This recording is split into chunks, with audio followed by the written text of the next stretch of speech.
Hey chat, good morning, afternoon, good evening.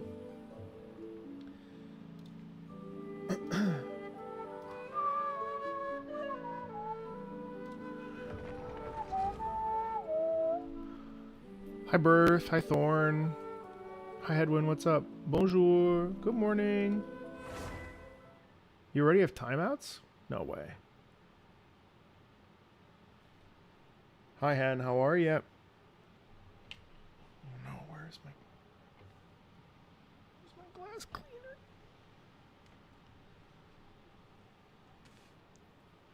Hi Whimsy, yes, ça va bien. I, he, and him, hello. Bonjour France. Good morning, Mythical. Keck. Sebastian, good morning. Bonsoir, James. Yippee. Communist cat. Hi, Sleepy. Good night. Take care of yourself. Bienvenue, voyageurs. Profitez bien de l'aventure. Hi, Ruby. Buongiorno.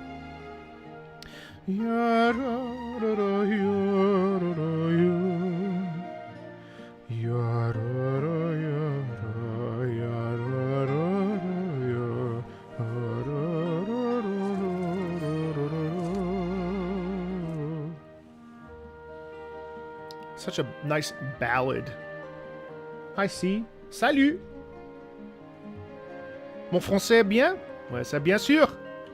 Je parle un peu de français, c'est vrai. Je suis tellement fortuné que je pouvais parler le français un peu. DVD, I stopped playing since I defeated Scaramouche. Can someone explain everything that's been happening? Well, we went to Fontaine. And in Fontaine, there is a complex thing. We are looking to speak to the Archon, the Hydro Archon. And on our way there, we meet Lynette and Lenny, sorry, and their brother Fremizit. And he's a magician. He invites us to our magic show, and all of a sudden, things go terribly wrong. His assistant gets murdered, and we are thrust, because we are the main character, of course, we are thrust in a position where we must defend him. Not sure why we decided that was what we wanted to do. But we decided to defend him. Also, there is a whole system in Fontaine that basically operates off of people's judgments. And Child shows up, and we talk to him. The Hydro Archon is very fueled by drama and loves antagonism. That's pretty much where I am right now. Oh, and then we meet this wonderful character named Navia. And Navia has a father that has been wrongfully accused of something and was caused... Busted. Was sort of essentially forced to, like, give up and... The birds call. I don't know, it's complex, but that's basically it. Torn to oblivion. Windstrider. Time to go. Yeah, so that's the long and short of it. Brings a smile to my face. Wanted to remind you that once this Archon story quest is completed today, I will be doing some casual streams over on twitch.tv/MarcoMeatball. If you're not following me there, if you'd like to see some of that, feel free.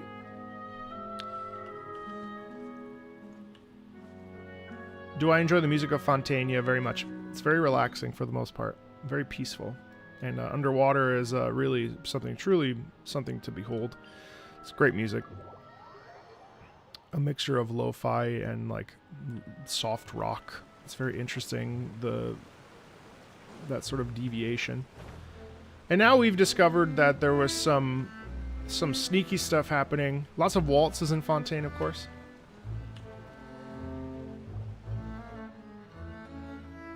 Greetings, boss. How may I be of assistance today? Who to pull for? Nouvelette or Farina? Well, I think the answer is pretty clear there. Both. I'm sure you've heard about what happened at the Opera House. Someone got turned into water right in front of us. I'll pull for both, and I'll pull for Clorinde, and then I think I'll slow down. Yeah, I've heard. With something that dramatic, I'm sure journalists will milk it for all it's worth. Does the And meatball it'll part be all the talk for the next several weeks. reference your Italian side? No.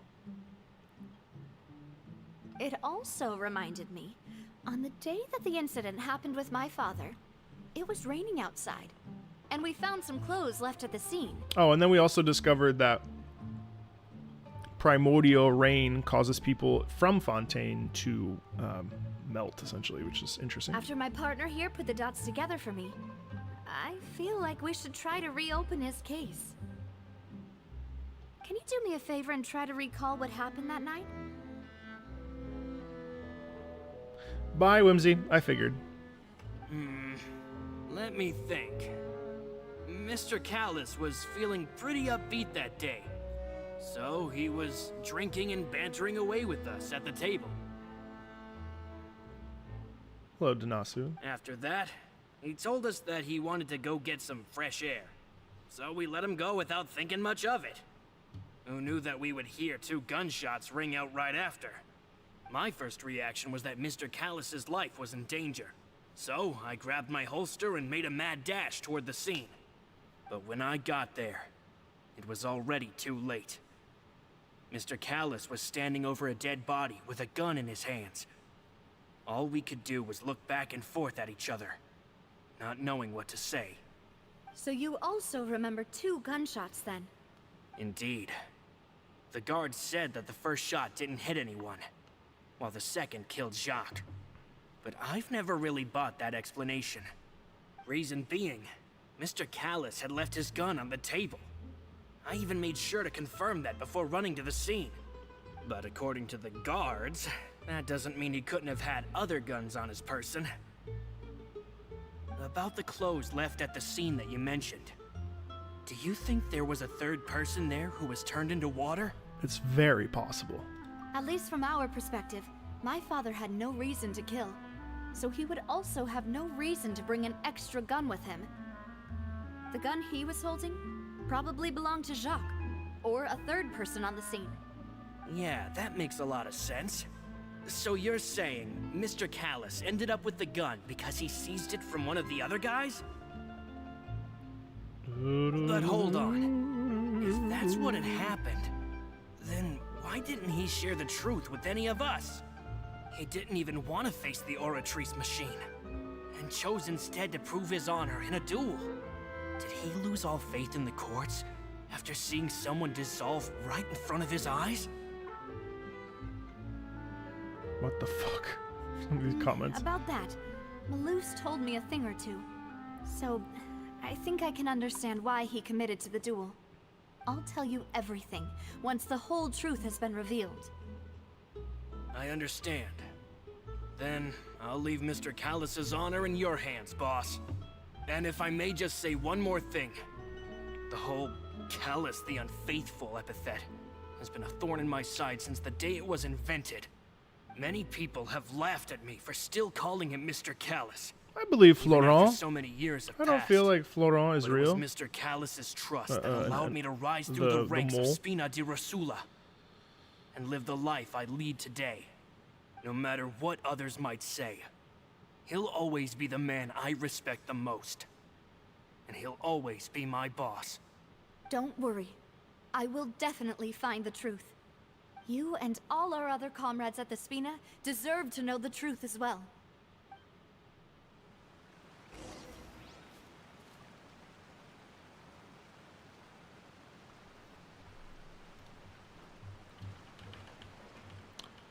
And last but certainly not least is somebody.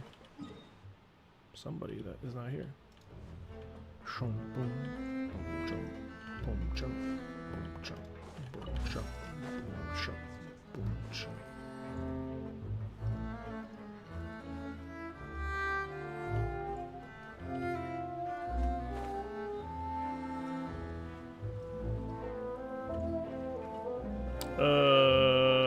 Hello?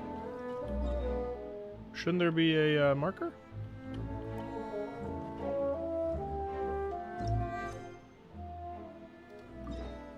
Okay.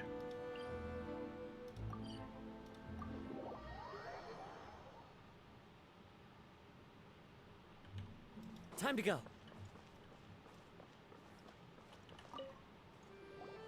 Hey, Thierry, it's me.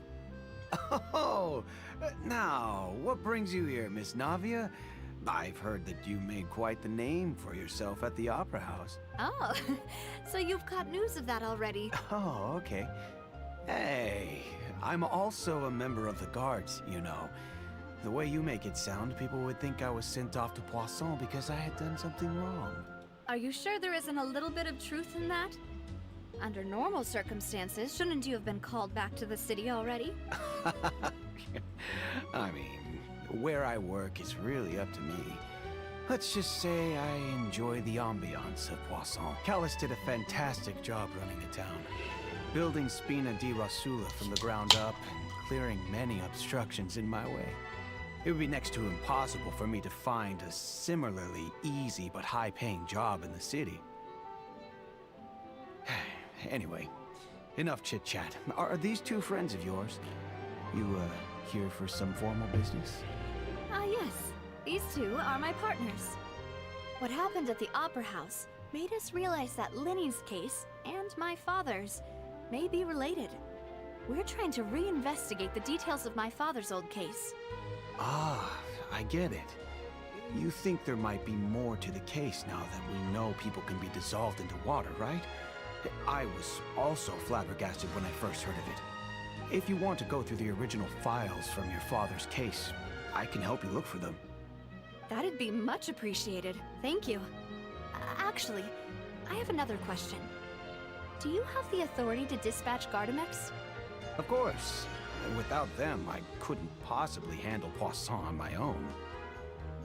Why do you ask? We definitely can't use them to forcefully get more evidence for your father's case. Well, you see, just recently, we were attacked by a horde of unnumbered Gardamex in the city. So, if you hypothetically wanted to do something against me, that's a weird... all you would need to do was get rid of the mecha serial numbers and send them after me. Yikes. Then you think too highly of my abilities. Dispatching mecha is very Hey, Glitch, different thanks for from being a member. You don't have to do controlling that. them. Appreciate it. If I had to make an analogy, when you order a dish, the chef will make it for you. You can ask the chef to cook, but not to massage your shoulders or carry your baggage. If you try to make unreasonable demands, the chef would just think you're out of your mind and ignore you completely. The same goes for me and my Gardamex. Removing a serial number is also not as easy as you might think. There are a lot of complex steps to it, and it's almost impossible to keep it a secret. So I can promise you, those mecha were definitely private units. They're certainly not cheap. So, whoever their owner is must be super rich, powerful, or both. Now that you mention it, though, being in the synth business Thanks, would Glitch. definitely be profitable enough to afford this. Oh, then you're officially in the clear, Thierry. Oh, well, thank you for the vote of confidence, Navia. Jokes aside, I'd like to wish you all the best with your investigation. I'll be staying in the city for a little while, so just come find me if you need any support from the guards.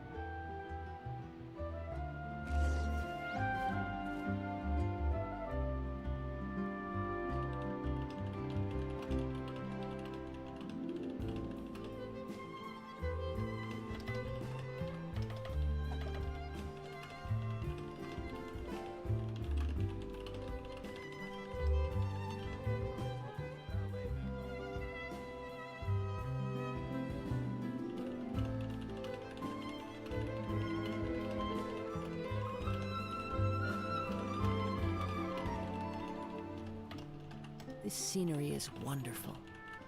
Surely enough to convince anyone to become a wanderer.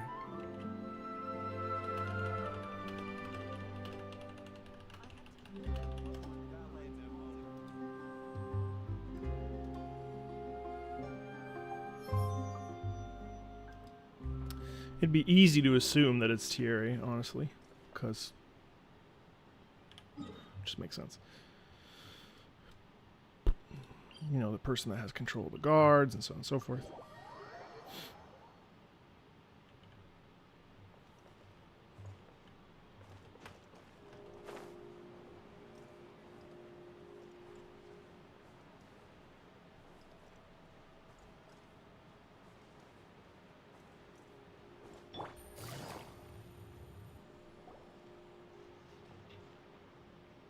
Hello. How may I help you? I'm here to see Marcel. Could you please let him know? That's delayed. You can just say Navia's looking for him. Sure. I will let him know right away.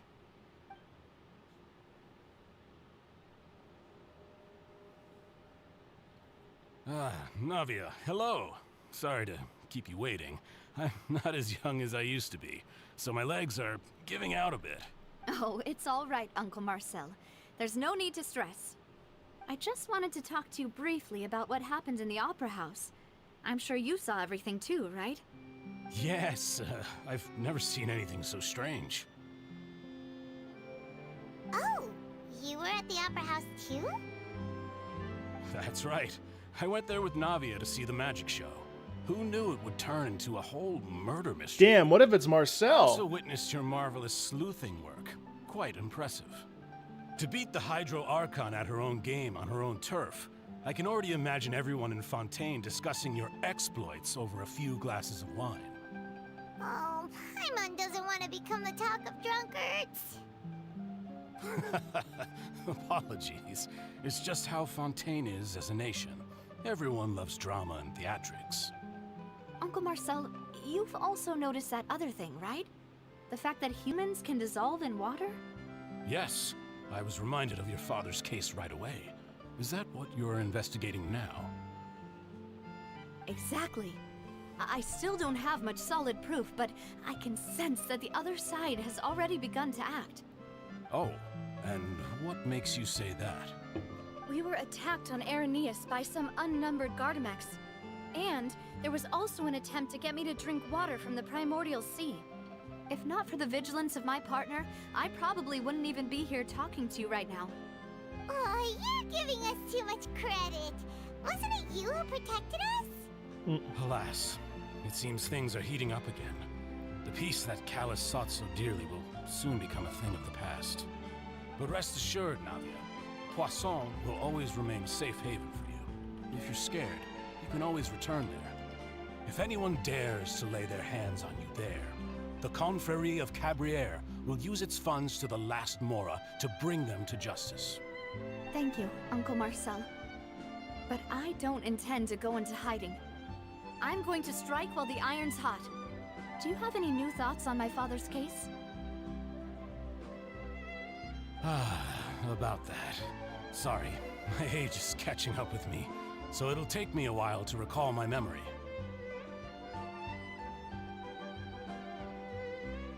The Confrérie was responsible for that banquet, so I was out and about the whole time making sure things were running smoothly. I didn't even have the time to drink with the guests. Then I heard the sound of a gunshot, and the rest was history. So he only heard one. Everybody heard... It's okay. No need to push yourself. We'll ask around some more. See if there are any valuable clues. What if elsewhere. Laurent heard tier 2 Sounds shots? good. Just let me know if you ever need Mora. Maybe he's giving her All my Mora wealth because comes he from feels Callus's guilty. patronage and support. I'll spend however much it takes to clear his name. Someone's guilty.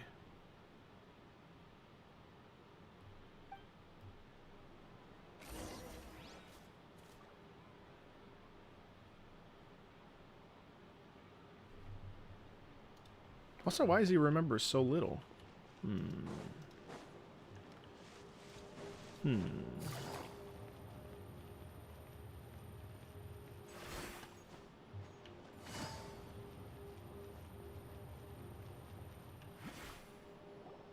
We've talked to all three suspects, purely based on their conversations with me. None of them sounded particularly suspicious. Yeah, none of them really stood out as a suspect. I suppose that's to be expected, though. If a single conversation's all that's needed to find them out, then my father wouldn't have needed to investigate the case for so many years. Anyway, even though we didn't make a breakthrough, let's still compile what we were able to find. But where should we start? Jacques' motive. Ah, you're right! Flora mentioned that Callus probably only ended up with the gun because of circumstance. Florence is the That most makes sense. detailed. According to Jacques' family members, he already told them that he had been discovered, and that he had no choice before he left home that day. If I had to guess, he probably received an order from the synth boss to kill my father.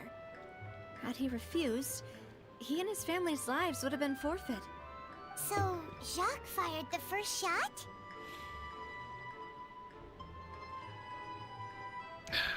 I wouldn't have fired a shot at all. Oh? And why is that? Could he guarantee his safety after killing Callas? Could he guarantee his family's safety after killing Callas? Ooh, that's a good point. Jacques probably already knew that he was just being used as a tool for murder. And once he had completed his mission, he'd be of no more use to his boss. Huh. So, what would make more sense from his perspective would be to turn his back on the order and seek protection from my father. Seems the third person was the one who derailed everything. Makes sense. But without evidence, that's still just a theory. Besides Jacques, the attack from the Gardamex has been bothering me quite a bit as well. It's obvious that our enemy has become more antsy after the secret of the primordial seawater was revealed. Do you think he knew, even then, that we'd follow this lead to the end? Given everything that's happened since, it's quite possible. But who among the three suspects would have the ability to control privately owned Gardamex? Marcel has the most amount of money. Uncle Marcel? My father did really trust him. And they worked together on a large number of projects. Maybe that's how he got to know Jacques. They need money in And order with to fund funds it. from the Confrérie, Right. he could also afford a large number of Gardamex. It's still really hard for me to imagine, though. After all, Uncle Marcel has been around since I was just a child. Also, wouldn't this mean he has been spending a whole lot of mora and energy to fight his own synth business? Maybe it was someone else. Florent did seem to know the most details, but Thierry's so obvious. Florent? It is true that he was closest to my father, and thus had the best chance of learning about his dealings with Jacques. But as Spina di Rosula's advisor, his work mostly deals with personnel and security, so he shouldn't have much means when it comes to finances. So you're saying he's too broke to afford a mecha army? I mean, yeah. Exactly. He can't. And even if he could, I don't think he would be able to do— Ugh, boring. Thierry, So you say? obvious. Huh. It is possible that he's figured out a way to convert the Gardamex for personal use, but I didn't feel like he was lying when he was talking to us about the mecha. I also don't think he'd be able to keep that kind of tampering under wraps. Yeah. Had he actually tampered with the mecha, we'd be able to prove it with a simple Never check mind, of the I take it guard's back. inventory. If the mecha were taken from the guards, it should be pretty easy to find out when and how that happened. Who could it be? Never mind. I think...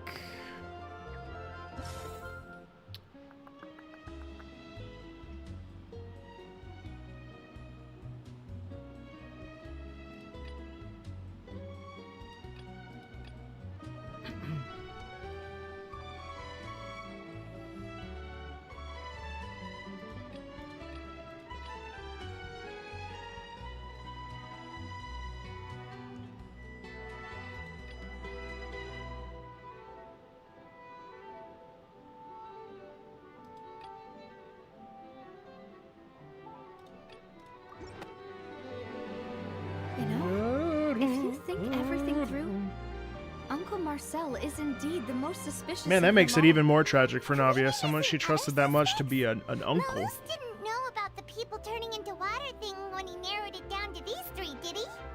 Well, maybe he didn't know. Malus has always been very reliable, and his judgment of others' trustworthiness has been fair and well considered. When he laid out his case for the three, the rationale he gave me made a lot of sense as well. The suspect is knowledgeable about the Spina's internal affairs, has the means to dispatch Mecha to assassinate us, and possesses significant intellect and foresight. Even if I don't want to believe it, I'm starting to see how things could all tie back to Uncle Marcel. He is someone who's very close to you, after all. Well, we still have another trump card on top of all the theorizing and speculating. Oh, the synth production base. Yes, Malus did say that charging straight in there would be extremely risky. But we don't have any other options right now. We need far more solid proof before we can hope to go charging in on our enemy. Navia, here you are. Oh, I've been looking for you. Huh?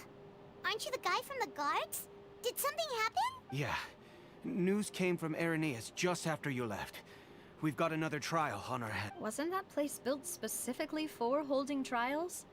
What's so newsworthy about this one? I know. But they said the person they're putting on trial is a Fatui harbinger called Tartaglia. Tartaglia. What? Is that someone you know? Yeah, we know him.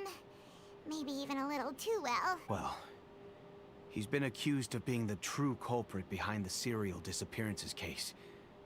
It's absurd, don't you think? Wait, how?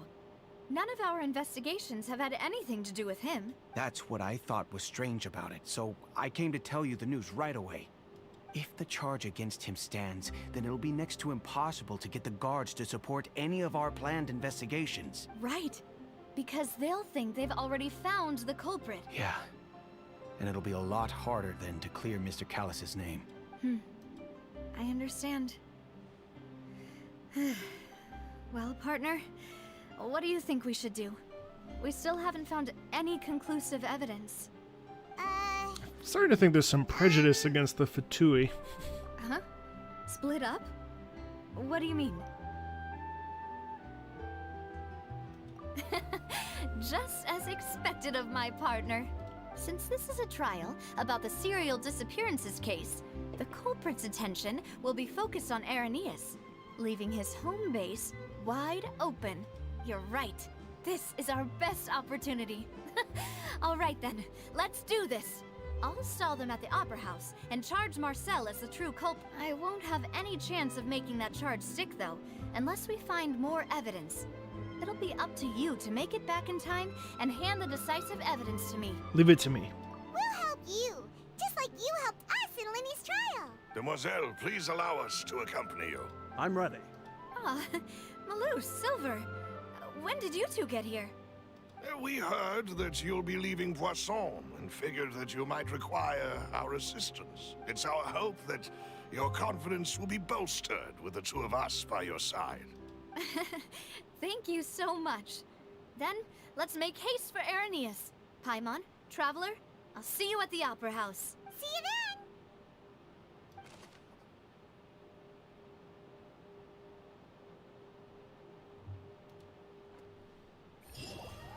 Now that Navia has set out for Irenaeus, we should also get going. The location has already been marked on the map, so let's head over. According to Malus's info,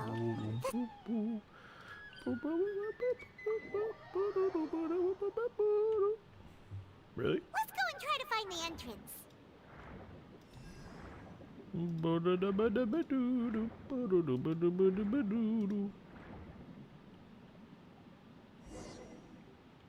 For real?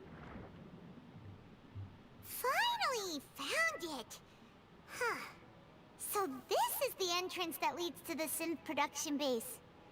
It sure doesn't seem out of the ordinary at all. Well, they don't want it to stand out.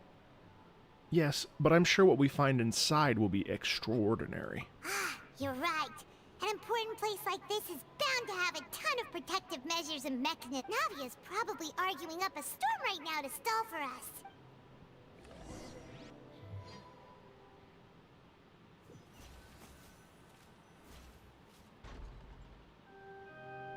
It would appear that I must repeat my question again, Mr. Tartaglia. Do you accept the charge that you are the true culprit behind the serial disappearances case? To be perfectly honest, I don't understand your country's complicated court system, or the reason why I'm being charged with something I've never even heard of. However, I did hear that people who have been charged can choose to participate in a duel to clear their name. Is that right?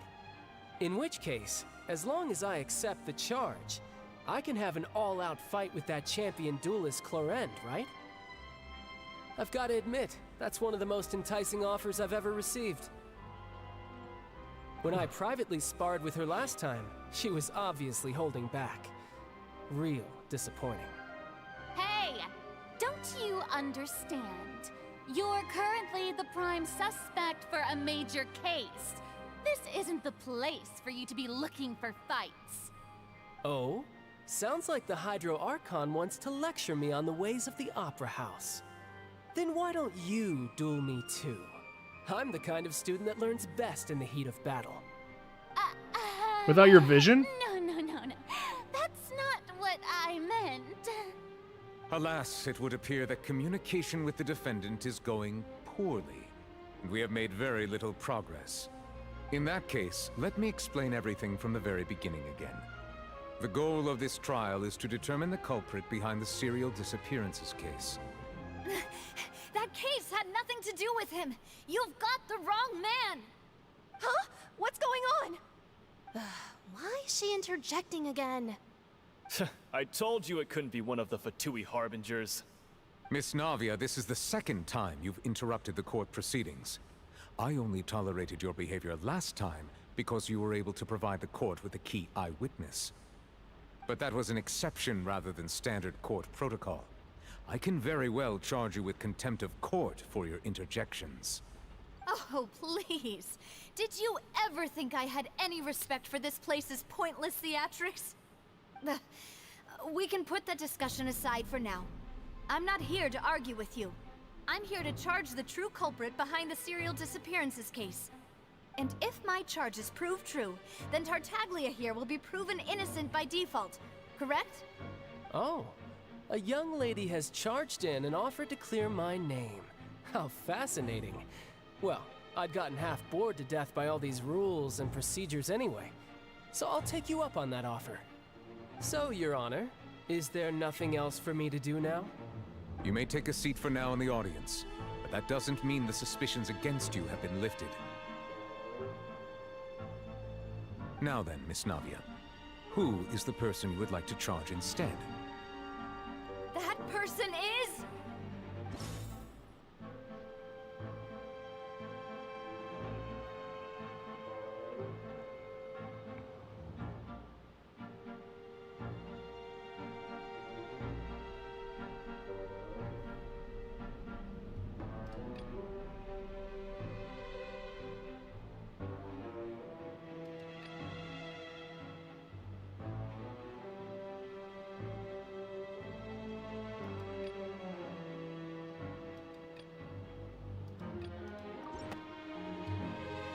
Marcel, the head of Confrérie of Cabrières! Huh? What confrérie? Never heard of them in my life. I've heard of them, but weren't they Spina di Rosula's sister organization? Oh, is this going to be a friends to enemies type situation? Please let me remind you, Miss Navia, that charging someone is an incredibly serious matter. Committing to the charge also means taking on the legal responsibilities associated with it. And if the charge fails, depending on the circumstances, you may also be charged with the crime of making a false accusation. Knowing this, do you still wish to charge this man? Yes, I do. In that case, I declare the charge to be valid. Miss Navia and attorneys, please take your places on the court. Members of the guards, please contact Mr. Marcel right away so that he may stand trial. Awkward. Mr. Marcel, you will not require an attorney. Is that correct? Apologies. It all just happened so quickly. I still haven't figured out what's going on. I think an attorney won't be necessary. This is probably just a misunderstanding between me and Navia. Very well. In that case, since both sides have now arrived, Miss Navia, please present your charges. I would like to take everyone back to 3 years ago. to the case of Callus the Unfaithful. Only through elucidating what really happened in that case can we connect all the dots for the serial disappearances case. Navia, do you really think that I was the one who killed your father? Come on, why would I do that? Callus was my benefactor, and remember, both you and I only ran to the scene when we heard the sound of a gun. If that's enough to make me a suspect, wouldn't that make everyone at that banquet a suspect as well? I think there's no point in getting into the specifics right now. The audience doesn't even have the big picture yet. Even I'm struggling to remember some details of that case. Exactly correct, Your Honor. I must refresh everyone's memory about that case before I can explain my charge and reasoning. I see. In which case, I will recount the findings about that case as originally recorded by Maison Gardiennage.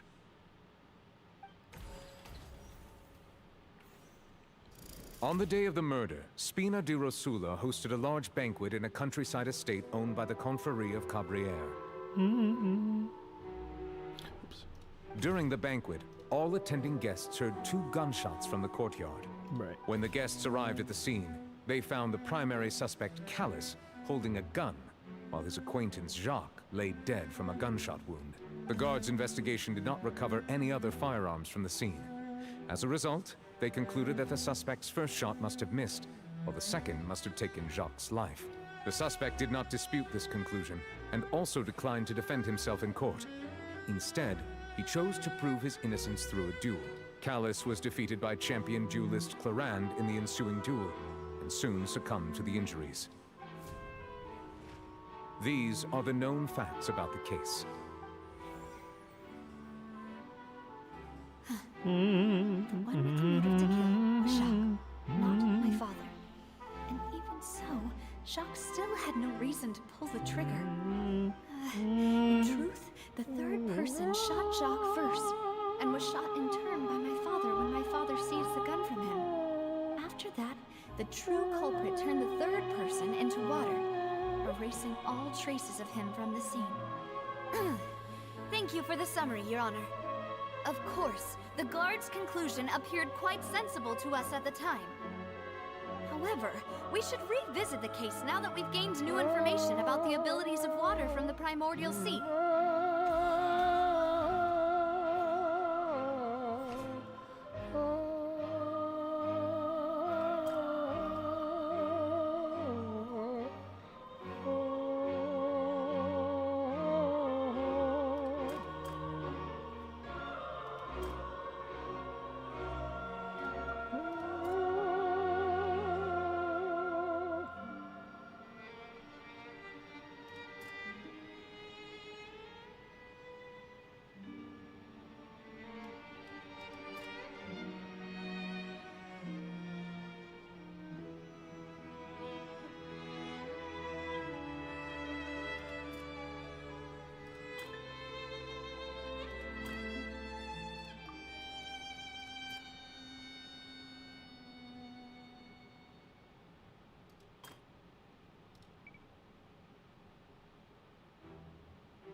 I guess that's true.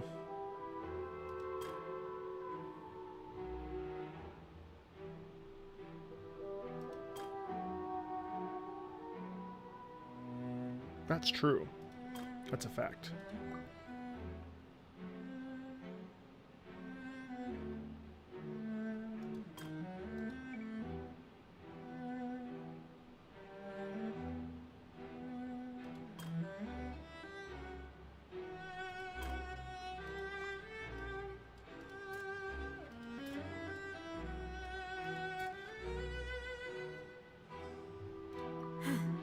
Something's not right.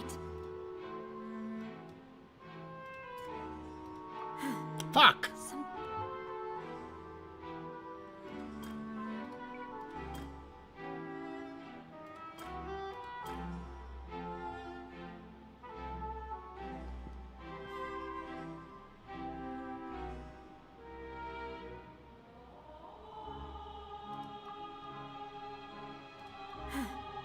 Something's not right. What?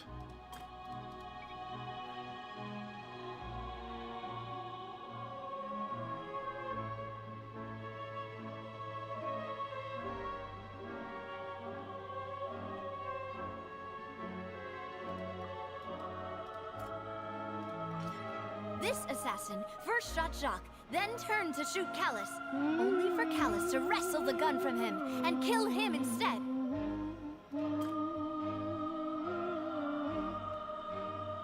That's not true. The testimony of the victim's family confirms that Jacques had thoughts of assassinating Callus when he set out for the banquet. However, in the end, he reconsidered and instead shared everything with Callus, hoping to seek the latter's protection. Unfortunately for Jacques, the true culprit had already considered this possibility and had sent out another assassin.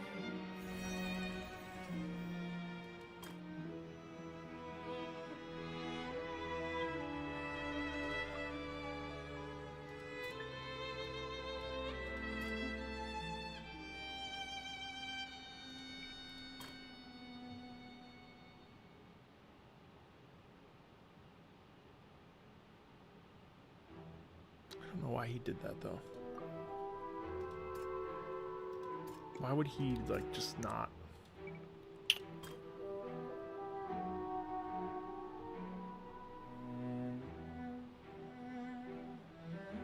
Ah. A pile of clothing was found at the scene.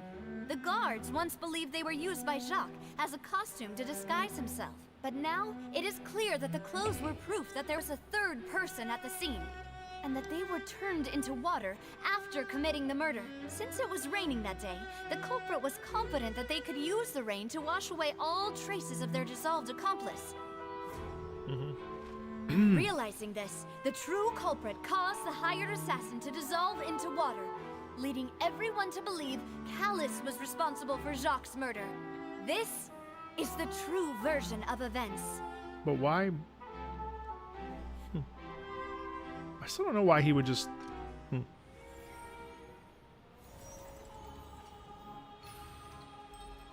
That one was much harder than the first one. For me.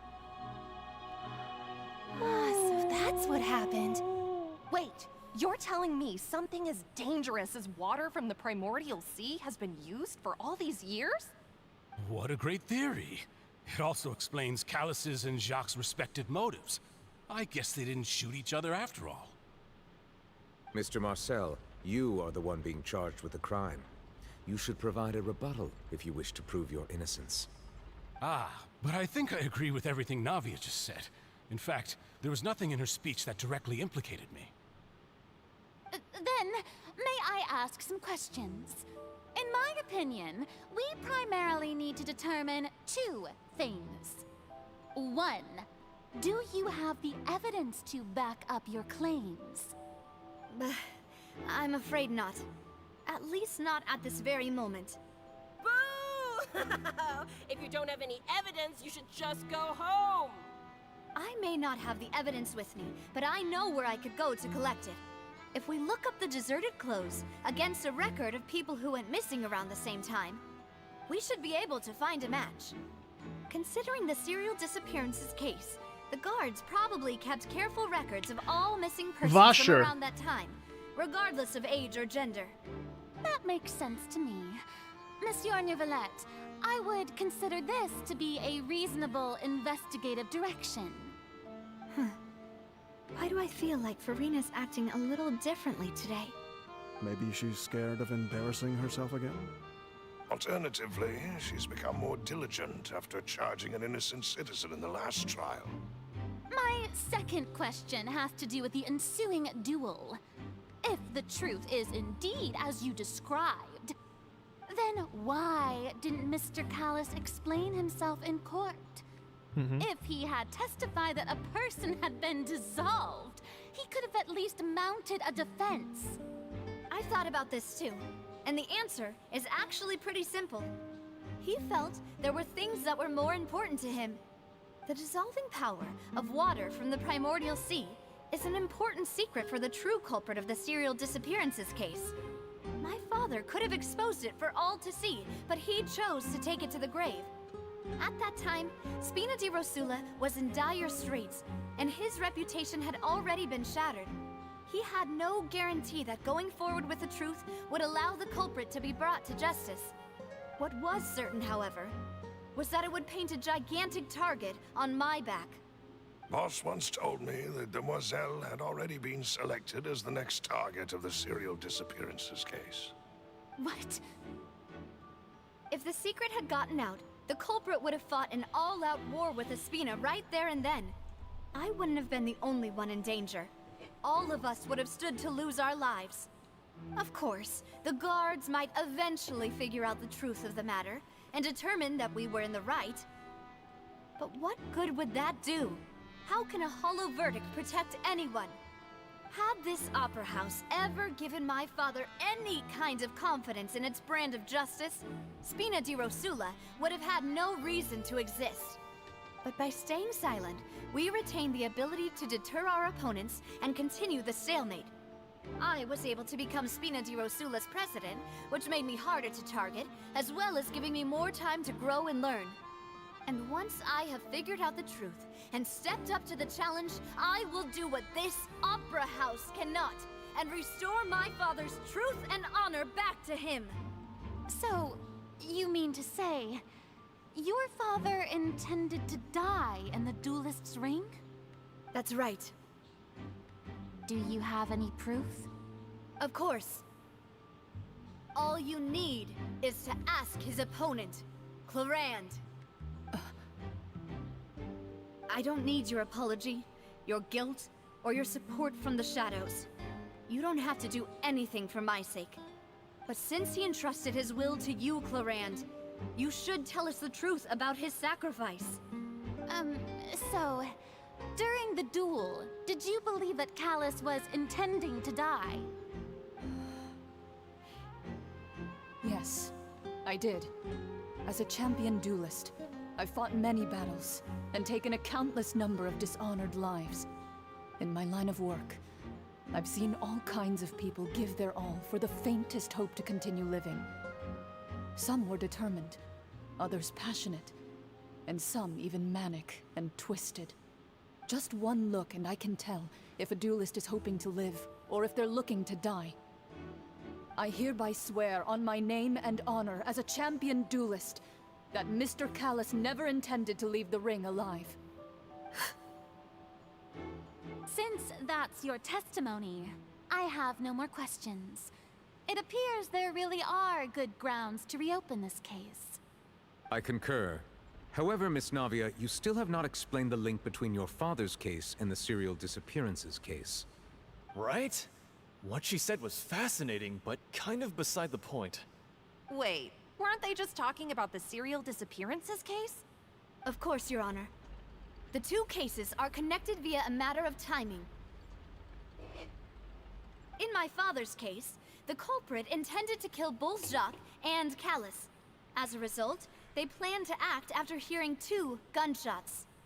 And at the end of Linny's trial, the culprit also only dissolved the victim in front of everyone because they realized they were at risk of being identified.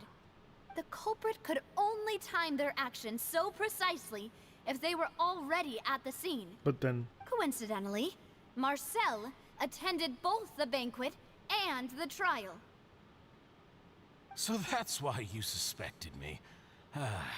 Even after hearing your reasoning, I still can't help but find it a little preposterous. I'm used to it, though.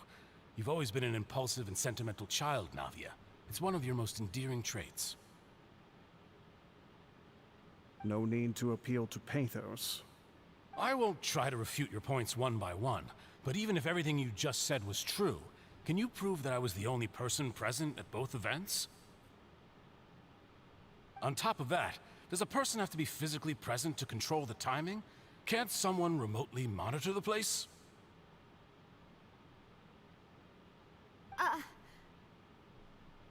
Oof.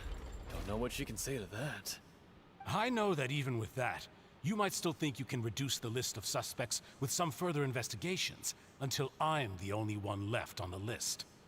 Alas, who won't feel at least a little hurt by an accusation of murder from a girl you see as your own daughter? But if I were to dismiss this completely, you'd also think I'm not being considerate of your feelings. Ah well, let Uncle Marcel teach you another lesson. Do you know what the biggest flaw in your reasoning is? I suppose you're gonna tell me anyways. It's timing again. I'm a businessman by trade. From that standpoint, there's no reason for me to kidnap young women. It's a high-risk action with nothing to gain. In addition, I left my home in Snezhnaya when I was young to come to Poisson and work in some trade. My business only thrived when I received Callus's patronage. But the disappearances began before I ever stepped foot in Fontaine. I do apologize, demoiselle. This was my mistake. No, it's not your fault. I'm sure he had come prepared. Is there anything else you'd like to say? Would you like to check the date of my first business license against the first known case of the serial disappearances? You can also take a look at my border entry records, or ask my friends and family when I left Snezhnaya for the first time. Could those records and testimonies do something to appease the unspeakable anguish in your heart? Seems like she got the wrong guy. At this rate, Navia will be convicted for falsely Whoops. accusing him. My bad. I think you've done a superb job of dissecting your father's feelings as he neared the end of his life. But aren't you going against all of his wishes and expectations right now? He wished for you to become more rational, collected, and conscientious, instead of dwelling only on your own feelings. Once you've learned to be more considerate of others' feelings, and to stop rushing headlong into things, you'd have met most of his expectations. This isn't just about me, and it never has been. The biggest difference between me and the rest of the victims is that I still have the ability to search for the truth, while that same agency has long been taken from them. The people whose families were destroyed by synth abuse, the people who lost their loved ones to the serial disappearances, and the people who suffered tragic ends due to their sense of justice. Many people's images are flashing before my eyes. I'm sure some are coming to those of you in the audience as well. And whose image do you see, Marcel? Is it a man named Vacher? Huh. Oh, so you do know that name.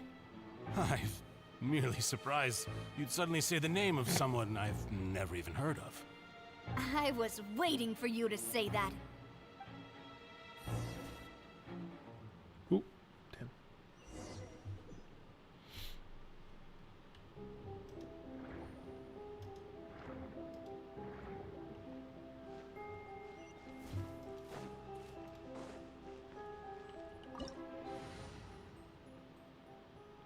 Wow, that's so pretty. Oh, do only Archons get, oh, that's cool.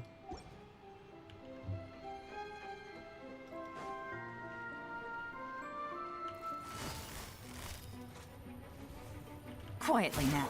Illusion shattered! One with nature.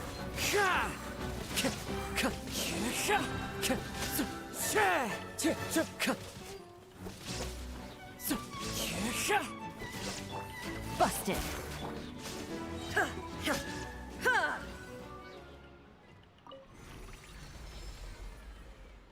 Whoa! The floor is going up! Is it because of this mechanism in the middle?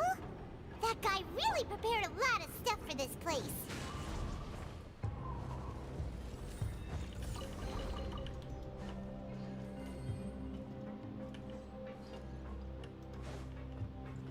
Paimon thinks we need to go up, but Paimon doesn't see a way. Let's take a look around. Maybe we'll find a hidden mechanism that'll show us the way up.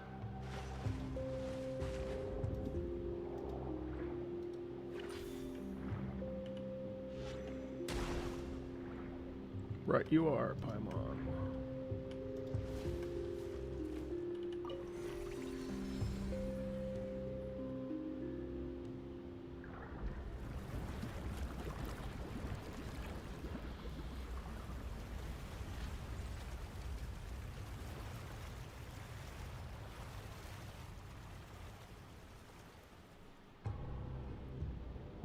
The water level is rising.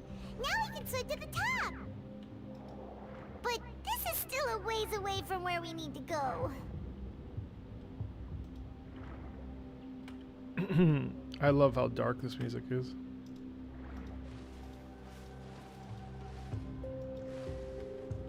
very brooding. Time to go.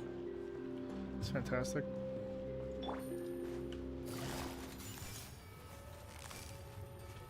Quietly now. Gotcha. There is no escape. Ha! Now you shall perish. Ha! Ha! Ha! Things are about to get dicey.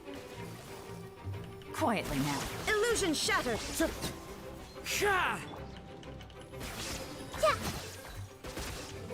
This might hurt a little.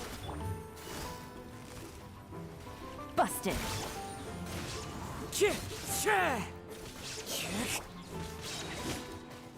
Ha! There is no escape. Quietly now. Take it easy.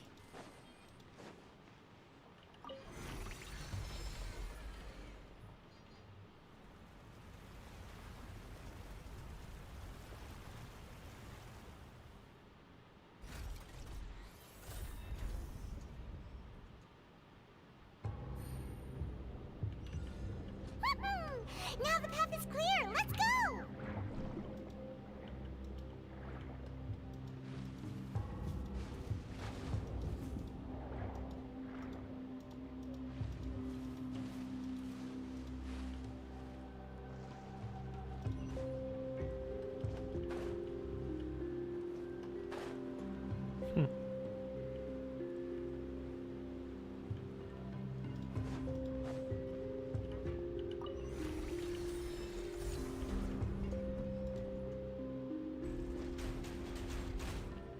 Wow.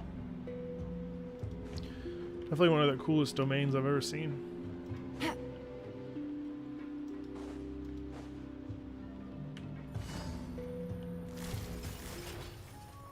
Busted. Here comes the catch. The wind knows me.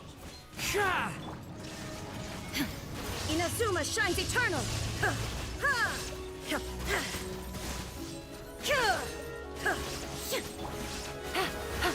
Fallen leaves, adorn my night, one with nature. Committed to memory. Shine down. Gotcha.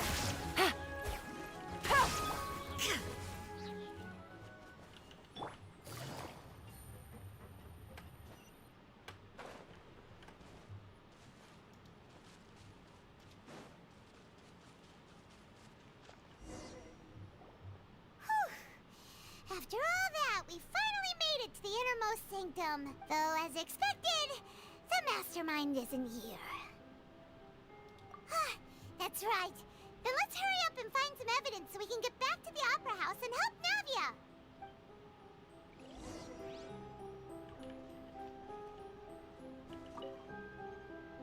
What's all this? It's a bunch of really cute things. Pink accessories, a hair tie, a necklace, even a makeup box. Oh, Paimon sees it too, but No. why are all these cute things labeled with different girls' names? Huh? You mean the girls from the serial disappearances? They were brought here, and then they were turned into water, and all the boxes of things. These names. That means... Oh, this is terrible.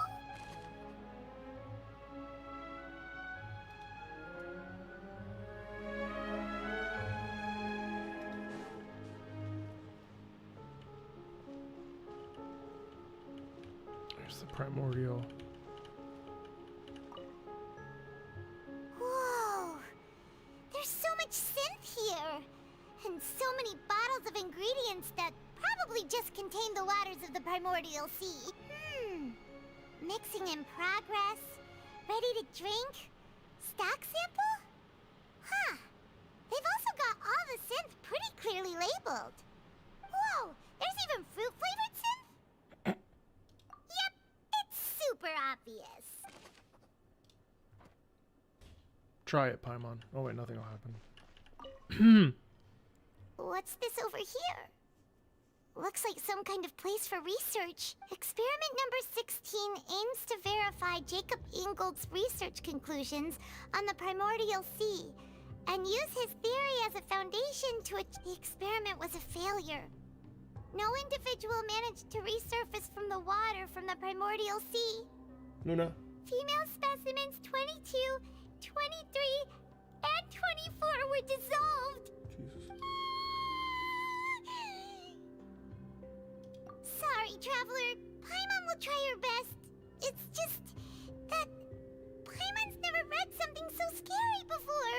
How can someone write something that terrible in such a matter-of-fact tone? You read the rest. Paimon's too scared to keep going.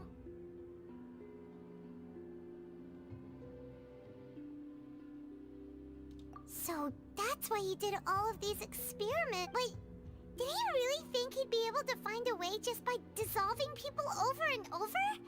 That's just insane! Huh? Isn't that the name you heard by the fountain?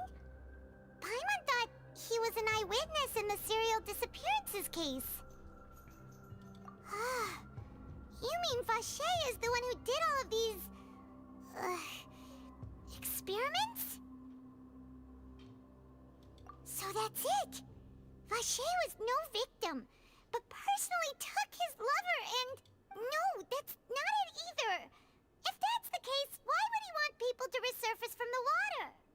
In any case, Paimon will write it all down.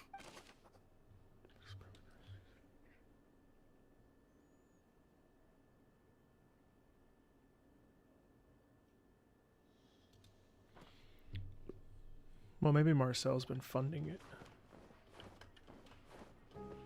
Oh. Whoa. It's like goo. Oh, look!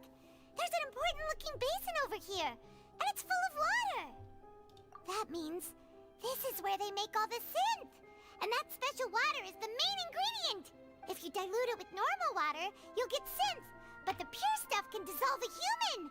Paimon will take notes on this incriminating evidence.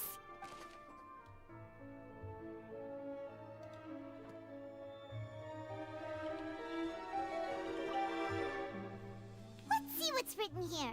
Nothing escapes Detective... Callus. Navia's father. Oh, this seems to be an investigation report on him. Yep, it's about finding someone to assassinate Jacques and Callus because of a lack of confidence that Jacques himself would go through with it. This should prove the existence of the third person, right? We still have not determined the exact content of the key information Callus has passed on to certain members of his organization. The old dog's a real menace to deal with. Even if he abides by the promise he's made to us, he will still have the upper hand. He can act whenever he wants to make our lives miserable. The only option left is to remove him from the picture entirely. I concur. Let's send someone to kill him. He won't declare war as long as we don't touch Navia. Oh, seems like we've got a bunch of correspondence between the higher-ups. But who are the higher-ups? They're all just so evil.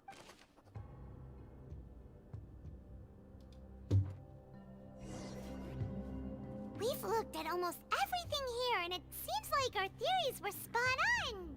But... Maybe Vacher is a code name. Yeah, we haven't found anything that reveals his true identity. No wonder even Neuvillette wasn't able to find anything. Whoever it is probably destroyed everything to do with that name a long time ago. That way, even if we bring all this back to the opera, we won't be able to identify the true culprit. Sure thing. Paimon won't admit defeat to this guy either.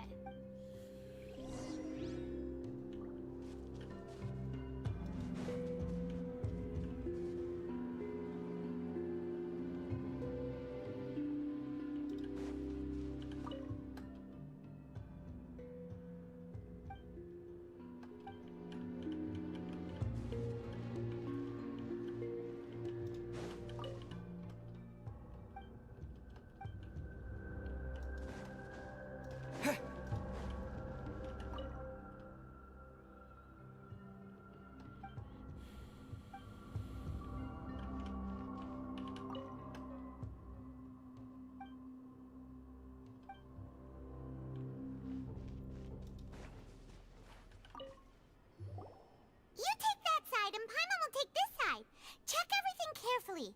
We'll find something for sure.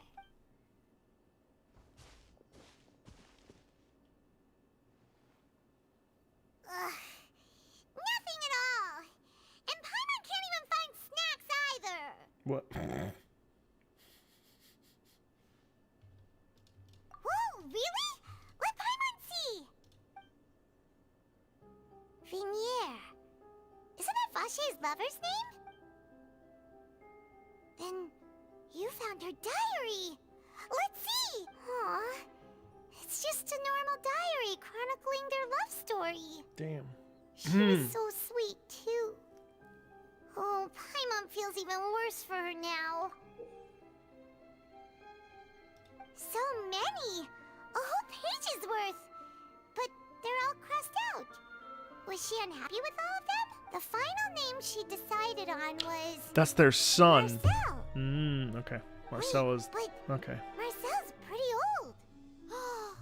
Has this case been going on for so long that he's Vache and Vignier? But... Hey! But he said he's from Snezhnaya.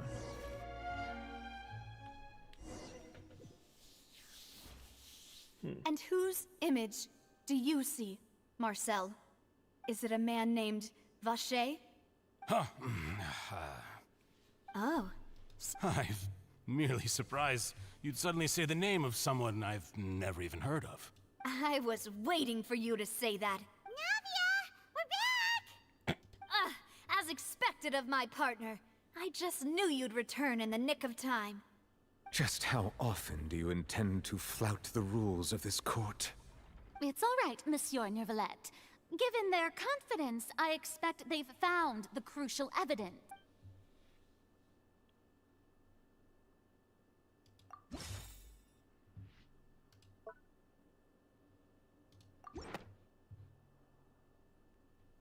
But the truth of it, Marcel, is that you've always been Vache. Huh? We've investigated your lair and we already know everything. After your lover, Vignier, was dissolved, you kept abducting young women. Oh, I thought that was... Wait, what? On the hopes of bringing her back to you. I thought that he was the son. You created Marcel as a new identity and destroyed all records of your past as Vache. So that's it. Even the villains in opera performances rarely go that far. Well, I wouldn't say that. That's not true. And with that, Marcel's motive has now been established. This information regarding your past also dismantles your prior timing defense. Well, Marcel, do you know where you went wrong? You fixated your gaze on the lover that passed away, instead of paying attention to the living people around you. So, you never noticed how we changed, or how we grew as individuals. You also never understood Boss's real expectations for his daughter.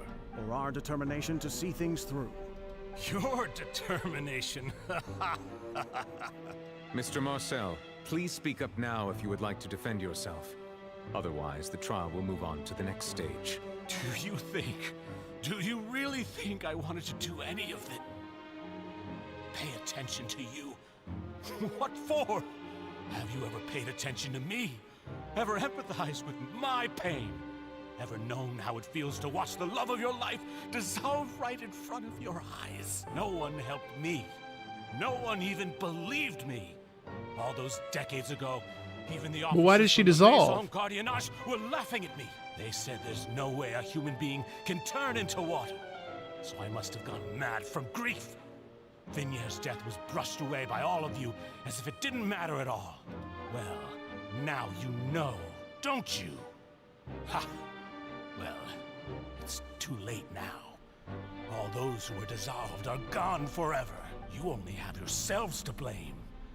You set up this ornate opera house in pursuit of your so-called justice, your beloved drama, while turning a blind eye to the suffering of the people. Vignier is dead. We promised each other that we would always be together. Wherever she goes, I will follow. But I'm not from this blasted place, so I can't be dissolved. No matter what I do. Right. Hey, is that water from the primordial sea that he's drinking? I can't dissolve! Can't dissolve! Can't dissolve! Do you all see? I can't go, I can't follow. So if I can't go where she is, what choice do I have but to try to bring her back? I did all of that, and in the end, that accursed Callus still got the better of me. How did she turn into... Like, why did she... Life living on pins and needles, only to get stabbed by his idiot daughter at the very end. The suspect is exhibiting signs of mental distress. Guards, please Don't touch me! Don't anybody come near me! I still need to save Vignere. I promise. We made a promise. Vignere, please, Vignere. Don't think badly of me. All I want to do is fulfill our promise. At this point, the verdict of this trial is clear. With Mr. Marcel's conviction, the charges against Mr. Tartaglia no longer have any basis. Fine by me. I was in a bad mood, but after a show like that, I'm actually feeling pretty good. Traveler, please submit all the evidence you have collected to the guards, so that I might review and summarize the truth behind the serial disappearances case. The man now known as Marcel was originally named Vacher and worked as an adventurer with his partner and lover Vignere. During an underwater expedition, Vignere accidentally came into contact with water from the primordial sea and was dissolved in front of Vacher as a result. Jesus. Vacher learned of the primordial water's existence through the work of others and began to kidnap young women for research, with the goal of discovering a method to restore Vignere back to life. To cover his tracks, he invented the new alias of Marcel and began to operate a business in Poisson. During the course of his research, Vacher discovered that a diluted concoction of water from the primordial sea can induce feelings of euphoria, and began to manufacture and market synth. However, as he accumulated wealth to fund his continued research and expanded the scope, he came into conflict with Spina di Rosula. After exchanging blows with Spina di Rosula for many years, Vacher decided to assassinate their president Callus at a banquet. Although the assassination did not go as Vacher expected, he was able to turn Callus into the murder suspect by dissolving the assassin he sent to the scene. And just recently, Vacher attempted to frame Linny as the culprit of the serial disappearances case, using a similar method. However, his attempt to frame Linny failed, and the power of water from the primordial sea became public knowledge. This case also exposed enough of Vacher's machinations that he was eventually successfully charged in court. Thus concludes the enigmatic history of the serial disappearances case, with the truth revealed to all. The oratrice Was will that now deliver the salsa? final verdict regarding the charges against Mr. Vacher.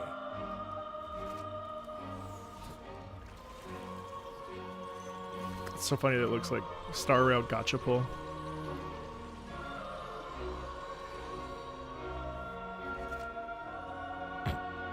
According to the judgment of the Oratrice Mécanique d'Analyse Cardinal, Mr. Vacher is guilty.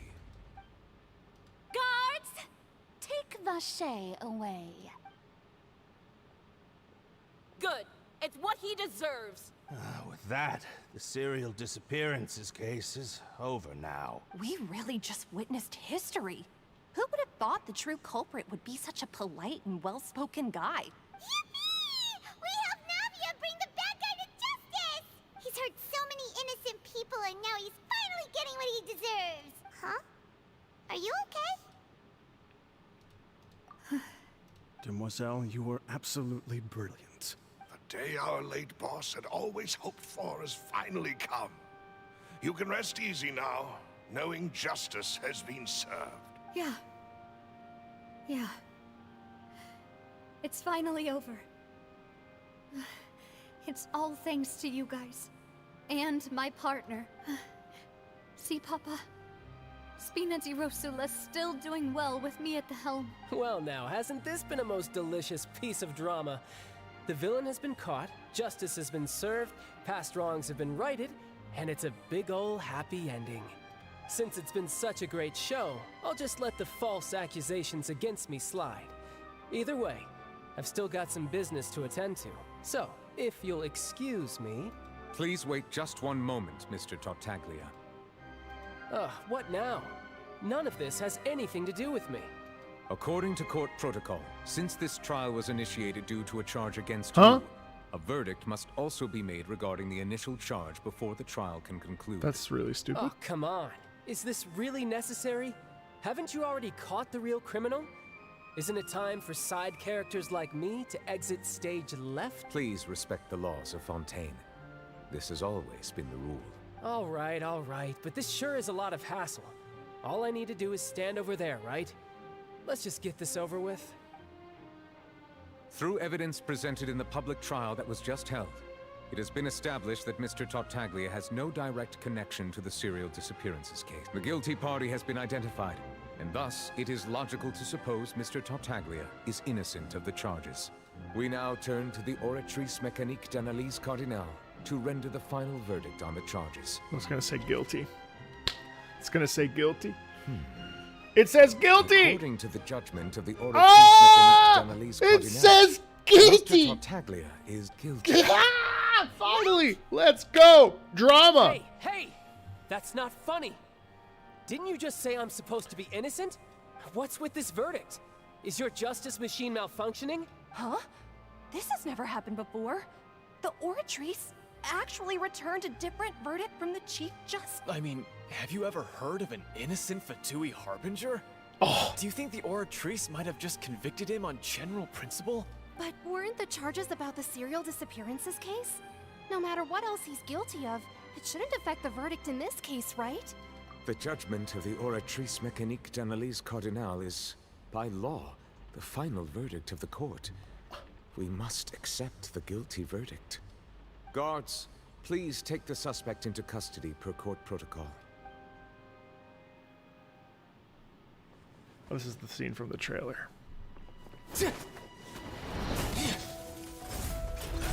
So this is how justice is done in Fontaine.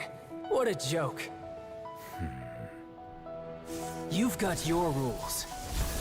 Well, I've got mine too!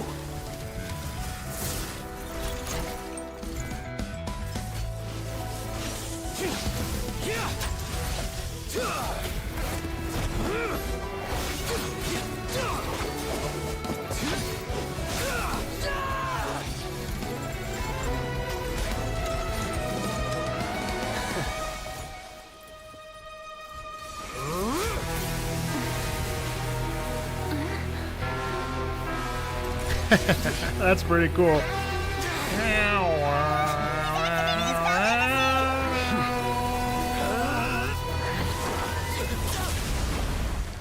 Oh shit.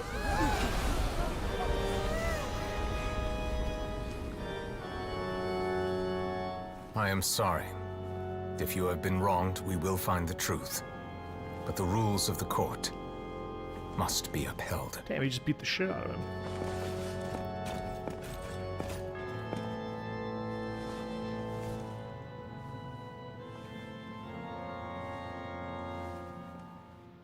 Whoa. Hey, Monsieur Novelette, what's going on?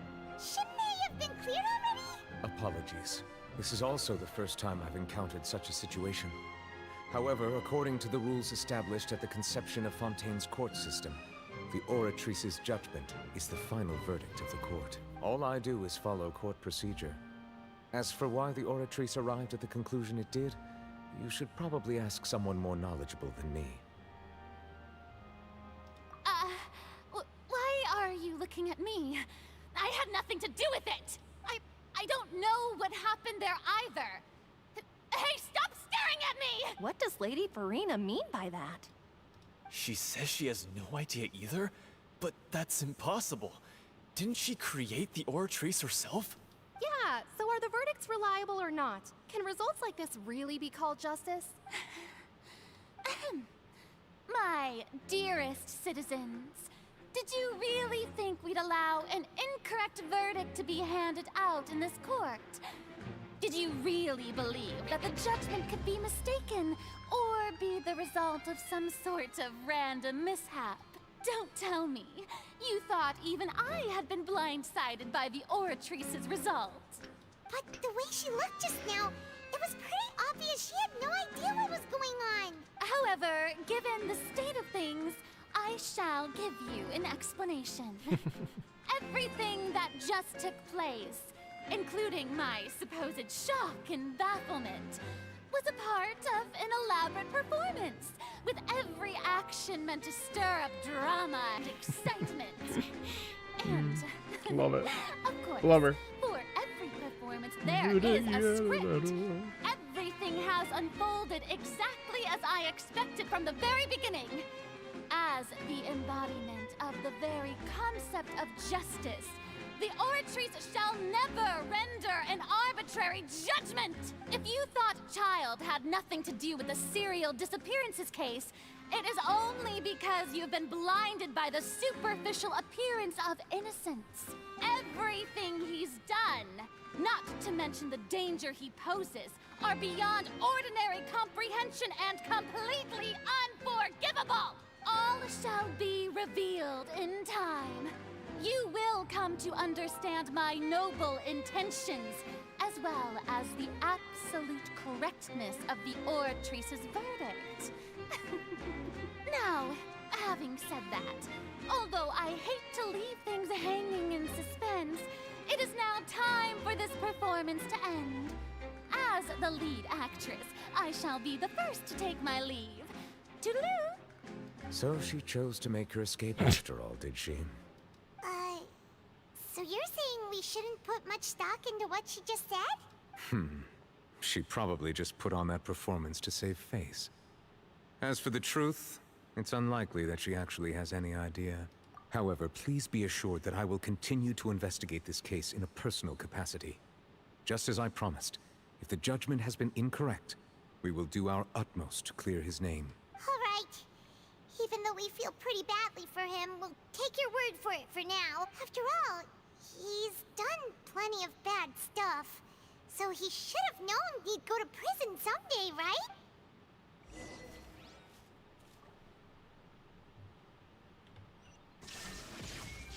Whoops.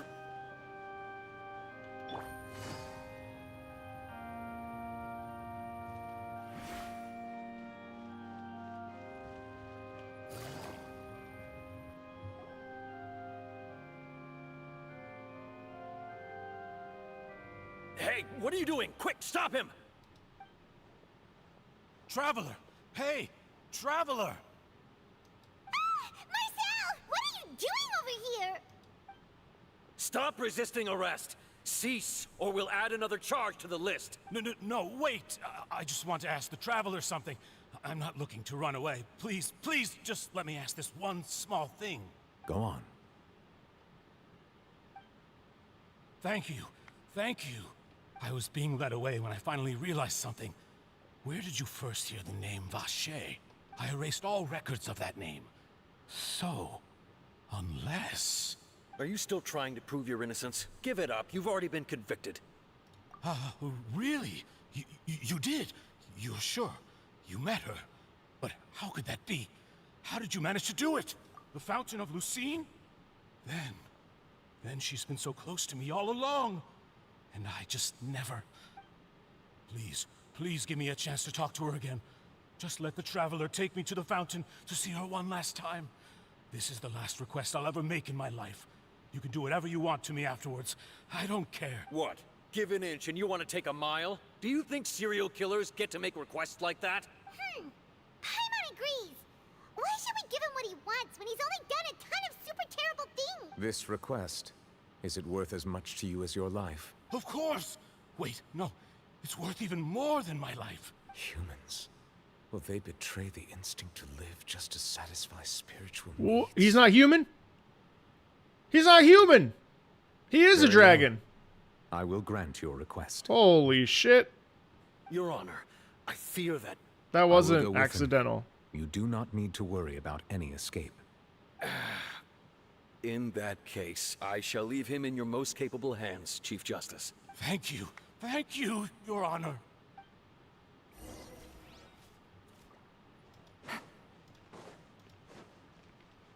It's kind kind of fucked up we're helping a serial killer, but at the same time, I feel kind of remorse for Marcel. This is very interesting. This story is very good.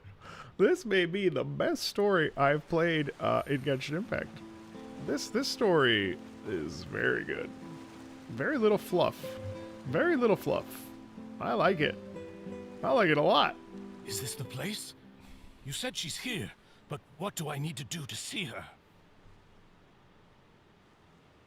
Yeah, and even Paimon could hear her after drinking that thing. Didn't you just drink a lot of it on the stage as well?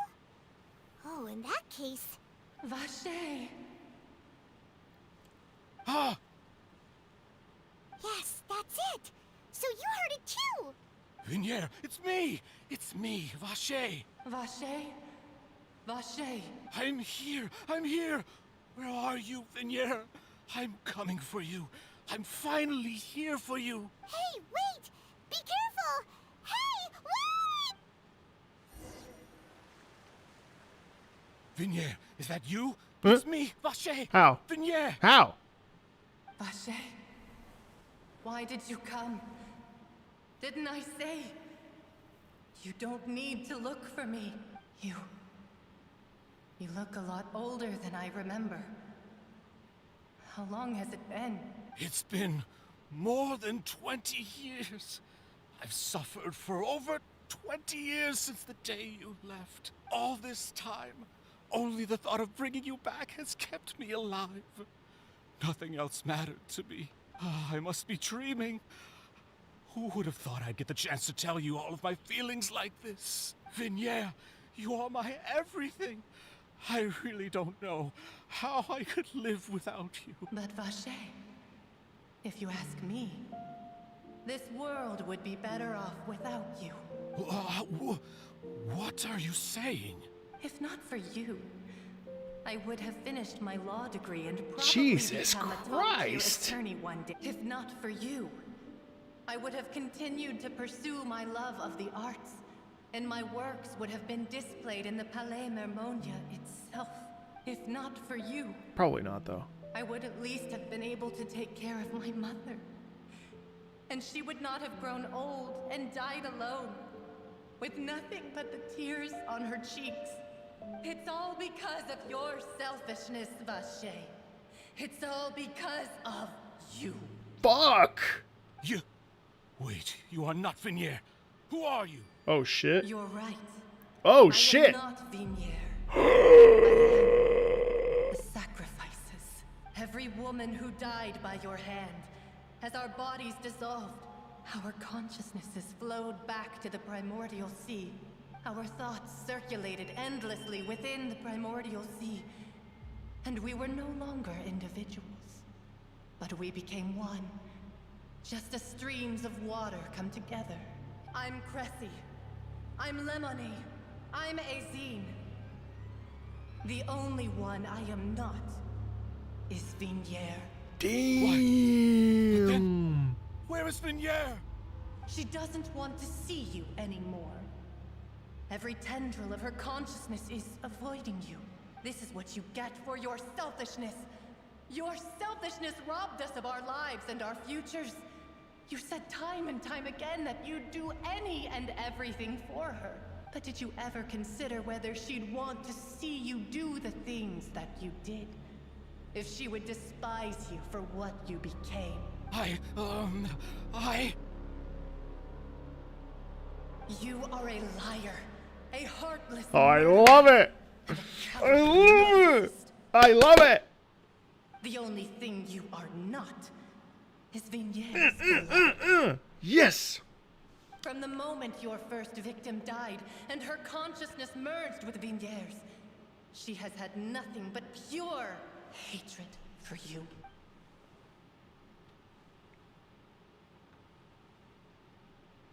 No! Vinier! She can't hate me. Let me see her. Please, have mercy. You still don't understand. When I said don't look for me, that came from the real Vinier. She really doesn't want to see you anymore. But on top of that, she also said that because it's her final drop of pity for you. She said that because she knew that if you did come here, we will show no mercy to you. Vache. Vache? Vache.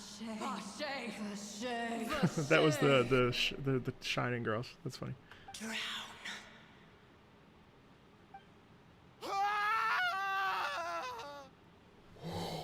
Fuck yeah! Oh my god, that's so...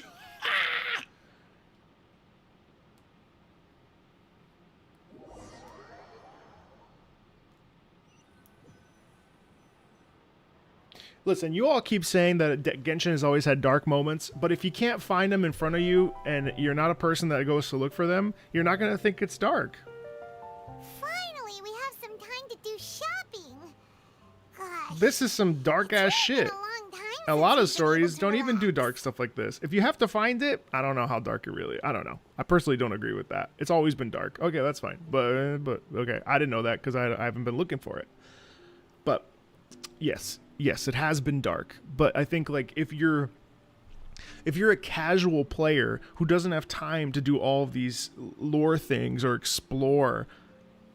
I don't think that you can like really say it. I mean, I guess actually no. Like, okay, you can say it's dark because it's true. But I didn't know that. This is in your face. This is direct. This is pronouncedly dark. And to me, it's finally interesting. Huh. Well met, partner. I knew something great was going to happen when I woke up in such a good mood today. Even this weather can't put a damper on the demoiselle's mood. It's a pleasure to see you both again. Oh, hey, Navia! It's been a few days. Paimon's already started to miss you. Oh, now that I believe. Some people only play Genshin for the Archon quest. And so if the Archon quest is... For me, the Archon quests have always been a little bit tepid. A little... The latter half of the Scaramouche sequence was amazing. The entire thing from start to finish has been interesting. I've been making non-stop trips between Poisson I've said and it. Kortsensen. Inazuma was really interesting. Everyone from Spina But I had to do Tirosula story organized of a Raiden memorial for Shogun my to go. father. Well, that's a separate We issue, never held right? a memorial when he first Liyue? died, since everyone knew that even Snooze if we Fest. held one back then, Mondstadt? no Cute. one was going to come. This time, Here we are. We're everyone really in in Poisson, this like and even many people from like the the court the all mood attended. is dark and there's emotion and there's it's like but yes there have been plenty of sad things. There have been plenty of sad things like Shao and going into that cave and doing all that stuff about the Yaksha and Guizhong stuff and Fontaine, obviously the Lantern Rite. But that stuff was really tugged at I mean, I even made a video about it. If you haven't seen it, you should. Genshin does a great job with grief, does a really good job with like real emotion, but you have to like navigate so much. This is like dark, and as gritty as Genshin can go right now, and I think it could actually go even further. But like there is a degree of just real like, ooh, that was very intense. I loved that. This is my opinion, of course. I could be wrong. If you love Genshin and think it's always been dark and like whatever, go for it. right to put my Me, faith a in casual Genshin player who enjoys exploring and glad I like didn't doesn't give do a up lot on of the world case all those quests. years ago. That was fucking amazing. Oh, by the way, I ran into Charlotte just after I left the memorial service. Well, maybe it'd be more You said you accurate wanted me to say be I more knew she candid would with be you about there. my opinions. And there That's was my no opinion. way she'd just let me go. Huh? So you know Charlotte too? The Charlotte? Journalist from the Steambird? Yeah, way back when I first became the president of the Spina di Rosula, she was all over me. Wouldn't take no for an answer. I believe the story was called The True Heart of Darkness. We haven't Secret even met Tales of Arlecchino Yellow yet. Rose. The To be knave, fair, though, it was a really flattering feature. straight up murdering people. So, we've been on pretty good terms ever since. She was trying to lean on our friendship to get me to do an exclusive piece on the serial disappearances case. I felt Sumero was so bloated. The first 2 acts, I was like, oh god. Oh yeah, she Ugh. told us about that. She's always been super interested in that case. Man, that last 2 acts though, as Scaramouche and the Balladeer and Dottore and Irminsul and and Nahida and everything. Ooh, that was good. Anyway, That was really I nice. told her to make sure that when she writes about you guys entering the opera house with the critical evidence, that you both sound really cool. I haven't skipped a single line of dialogue in this. That's another thing to look forward to. We trust Charlotte's skills with Such- the pen for sure. It's very good. And in other news, I also took Clarand out for a meal. Oh, are you two on better terms now? While you were investigating Vaché's headquarters, Clarand gave testimony on my father's behalf. It was thanks to her that we were able to turn the tide. I wanted to thank her. I mean, there's also no point in being awkward all the time, so we took the chance to reconcile with each other. I hope Arlecchino is never on our side. I hope she's a bitch. Oh, that's great. Paimon also thought Clarand wasn't actually a bad person. It's always good to have more friends. Anyway, now that the case has finally been solved, perhaps it will slowly begin to fade from the public consciousness. I hope she's not playable. I hope she's devious. I hope she's fucking terrible. I hope she's awful. Actually, there's still one last thing I need to do. I want her to be absolutely terrible. What is it? I should pay a visit to my father's grave and tell him the truth of what happened, as well as how it all ended. Child to me is way more interesting as a villain And on top than of as our that, friend. But he's fine. I mean, I just like how it. much Like that people last still scene was look super up to cool, him right? To this day. That includes me, too. Miss Navia. Also, why not? Let her be a bitch, let her be terrible, and then let's pull for her. Why not? Indeed. We don't, you know, the power of friendship stuff is cool, but like for me, Callus is a really admirable person. Sure thing. let her do terrible I'd like things. you two to share the moment with me. After all, without you, there might not have been such a positive ending. And in that case, everyone, let's be off. Considering the recent weather, we'll be lucky if we can reach Poisson I before know. dark. You might melt. Yeah, you're right. It's been raining non-stop for a few days now. That's why I love Farina. Farina's so cool because she's a total piece of shit brat who like This is where my father's grave is. insecure, doesn't know how to like articulate that perfectly because honest, she has power even I haven't and been like back here she's such an asshole. long time. It's fucking amazing. And it's interesting to me because she's like unique and diverse. It's not someone we revere. It's not someone who's telling us a bunch of stories. She's not someone who's like Raiden Shogun is a close second for me, but Farina is by far my favorite Archon. I mean, Nahida is wonderfully sweet and charming and adorable and like has such a good heart and spirit. And you know, Zhongli, well, I don't like Zhongli. Very boring. But like Raiden Shogun is amazing. Venti's kind of annoying and whatever, but Farina has these like three-dimensional aspects to her I just adore. Yes, be a bitch, be terrible, be a piece of shit all day. Have my money. Isn't that Neuvillette? Why would the Chief Justice be here? Huh? See, like Neuvillette is what's it called? Heroic good character. I love that. Moral, just, totally like locked in with his. I love it. What a great character. My apologies. I should have asked before coming to pay my respects. Wonderful character and a complete fantastic foil to Farina. What a fantastic character. And the two of these, I mean, it's fantastic. And Navia is great too because Navia is like really interesting and the emotion is so real and like just wants to do right by her father. I love that. These characters feel very real to me and they have like real stakes and it's like it's all moving in a great direction and I love the counterbalance between Neuvillette as this like beacon of upholding the law like a Supreme Court justice should do, and then you've got Farina who is there for the drama and is a it's interesting.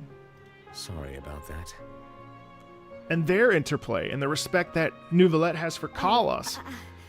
I was trying to say. And even there's no need for Clorinde, you who's to barely had any lines, as a fighter, the like honor, the fighter's honor in that character is super cool. And Navia's a victim in a way because of everything that occurred and like the sins of our fathers and how she has to carry the loss of losing that father and proving his name right. And we'll stop apologizing for now. You really could use some pointers on understanding human emotions, Monsieur Neuvillette. He's definitely not human. This is the second time. In any case, why did you come to Poisson? Well, ever since that day, I've been turning a question over and over in my head. Just what is justice anyway?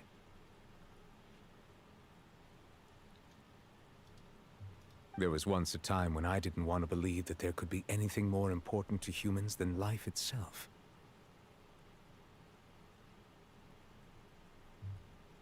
Oh, rather than that, it's probably more truthful to say I didn't believe humans were capable of resisting the most basic instinct of living things. That they could rebel against their own nature, or consider certain things to be more important than their own Okay, so now lives. we're not even like hiding that he's not human. Which is also why I didn't stop your father from beginning that fateful duel. I believed that a truly innocent man would never throw away his life like that. That there was nothing, should have been nothing more important than one's own continued survival. But Mr. Callus proved me utterly and decisively wrong. If not for his sacrifice, the serial disappearances case would have remained unsolved to this day. Mr. Callus made the choice he did for his daughter, for his associates, and for many people completely unrelated to him. And in the end, from a certain perspective, one could say that he did it all for the sake of justice. A justice that's higher than life itself. So, you asked me why I came here. I just wanted to say my apologies to Mr. Callus in person. I should have noticed all of this much sooner. This regret has filled me with a sadness that has haunted me for days. That high and mighty chair in the Opera Epiclese indeed insulates one from many important things. Spina di Rosula, thank you so much for your hard work and perseverance. I'm sorry for being mad at you before. So, you're actually one of those types that's cold on the outside, but pretty thoughtful on the inside, huh? That reminds me of Silver, one of my guys. Sorry about that. Self-expression is not one of my strong suits.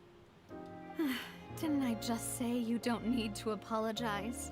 Ah, so Navia and Neuvillette seem to have made their peace as well. Let's not disturb them for now. We can wait till after they're done. I do hope we get one little peek at Arlecchino before the end of this. God, I have to wait so many weeks.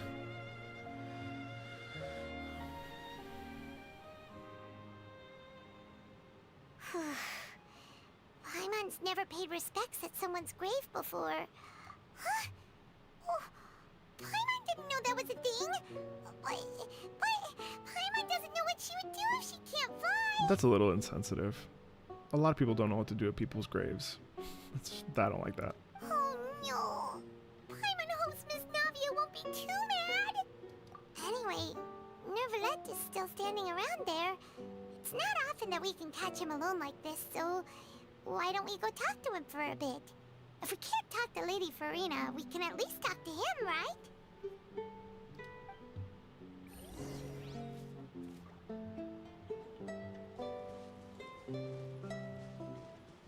This guitar really works for this scene.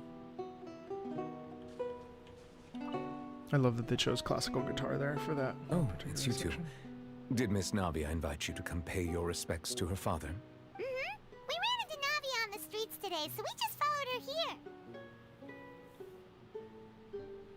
I see. Then is there something that I can help you with?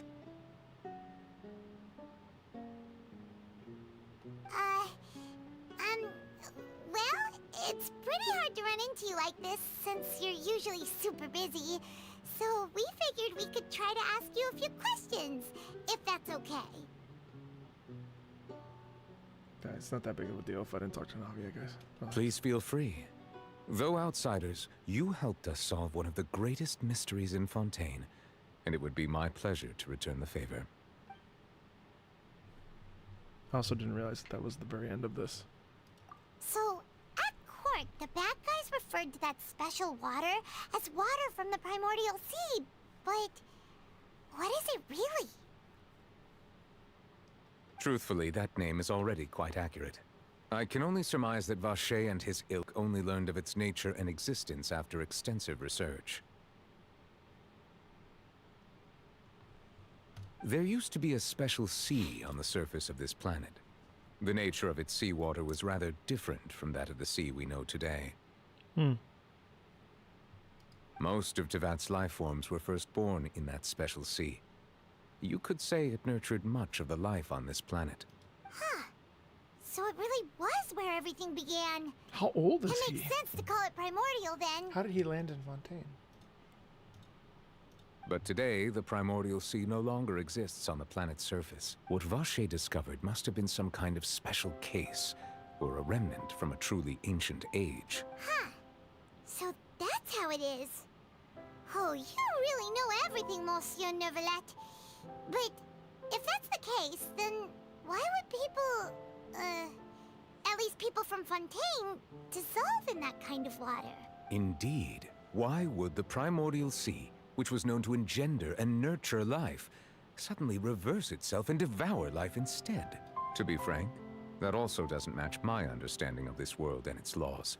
Who are you? How old are you? Where are you from? Not Conria. Is there anything else you'd like to ask me about?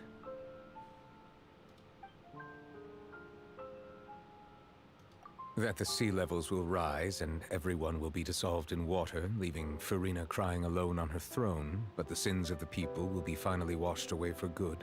Does that appropriately summarize the version you've heard? That's right! It was Linny that told us back then. And that about covers all the main points. Yes, up to the present, I think we reached a point where we have no choice but to confront this prophecy directly. Rumors have it that this prophecy is rooted in the last words the former Hydro Archon left to the world before she passed away. A prophecy? Of the former Hydro Archon? Wow. This is the first time that we've ever heard of it. 2 parts of the prophecy have already proven correct. The rising sea levels, and the ability of the people of Fontaine to be dissolved. We should be more vigilant, and stay on the watch for further signs. Speaking of the prophecy, Farina has also always taken it quite seriously. Indeed, she has been collecting information and intelligence from across Tevat for this. If the rumors were true, then perhaps this prophecy is the conundrum left to Farina by her predecessor. But with Farina being the way she is, can we really trust her to solve it? Is there anything else you'd like to ask me about? He's like, That's actually an interesting wrinkle to me, because that would mean that the forward-facing Farina that we see, it's all a show, which would be in line with her character, which means that she actually is deeply concerned and worried about. Ooh, I think we're going to get a big twist. We're going to get a big turn in Farina. She's going to open up eventually, and there's going to be a big 360. That's cool. My apologies.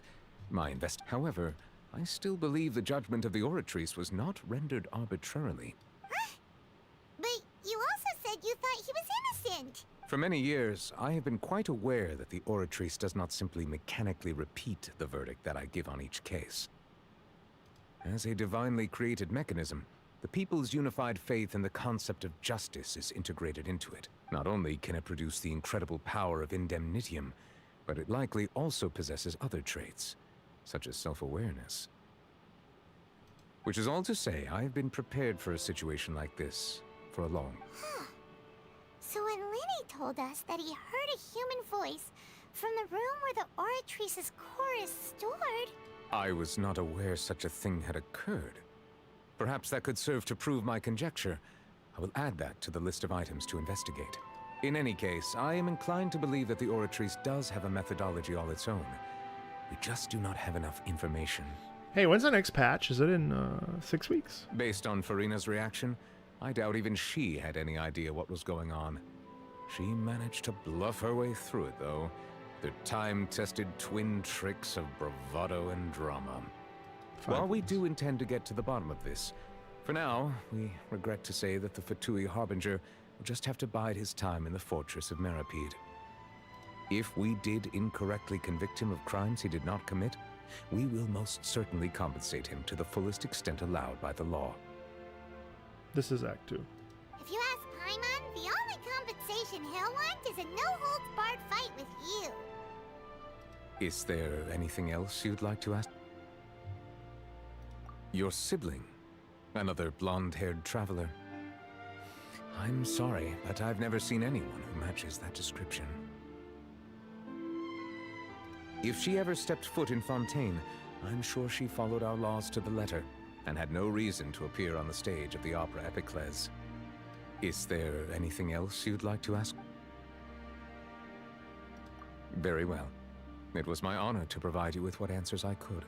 I very much enjoyed conversing with you. It will soon be time for me to leave this blissful tranquility behind and return to Palais Memornia. You really are super busy, Monsieur Neuvillette. Paimon thought you only came here to pay your respects today because you had the day off. Crime and villainy do not have the day off, and so justice must work around the clock as well. This is merely the nature of a justice's work. All right. You've got a point. Huh? Paimon just noticed that the rain has stopped.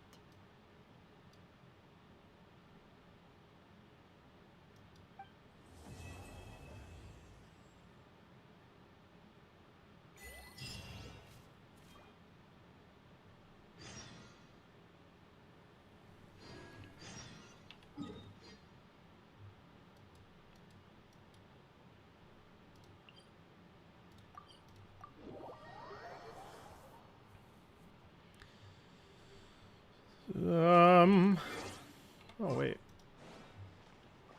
I haven't talked to Catherine at all.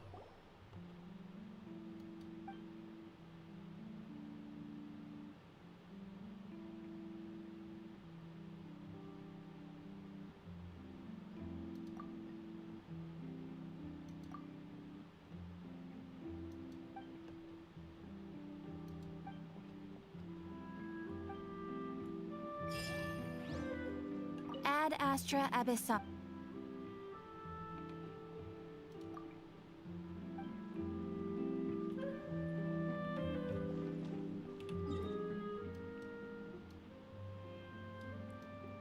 You're saying go to the fountain? Wait, which fountain?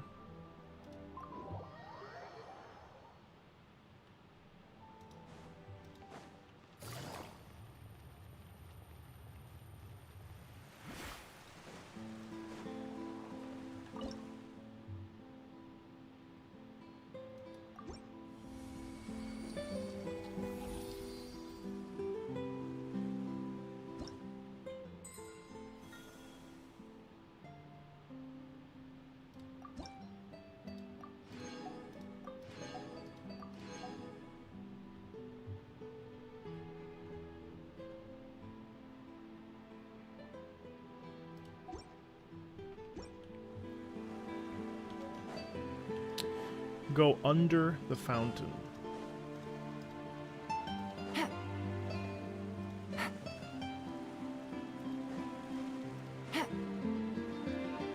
Stand in the fountain.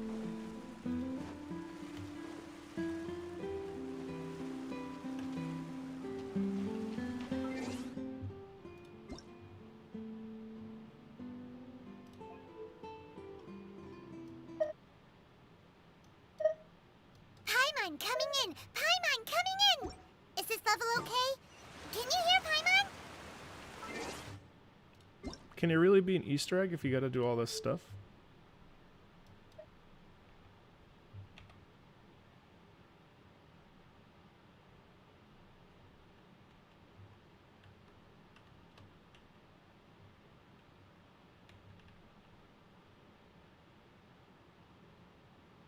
Who else deserves to take the stage more than Lady Farina?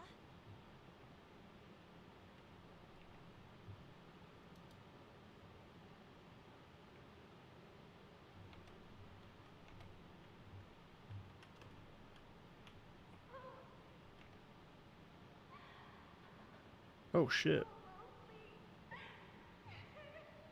Damn.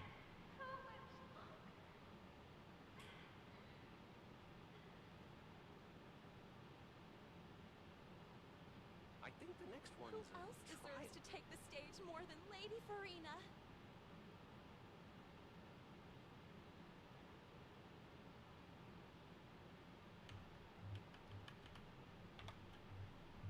Did you see the video that says that if you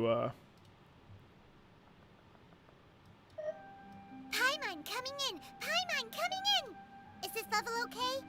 Can you hear Paimon? if you swim as one of the Fontaine characters, you do a, let me see.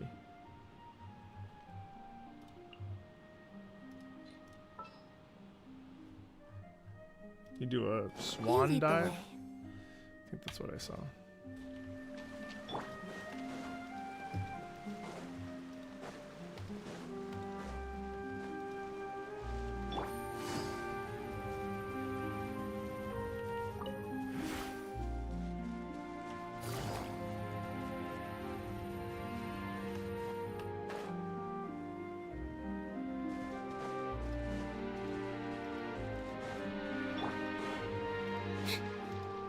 I'm not sure how it works exactly. Oh, there it is. So I just dive. That's the indicator.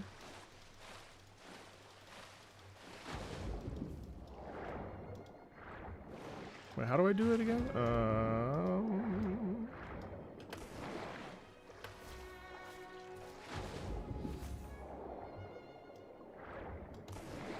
That's cool. I love that.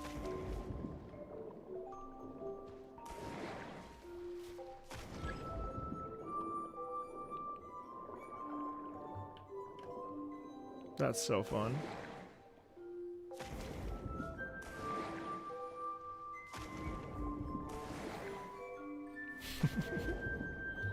Yeah.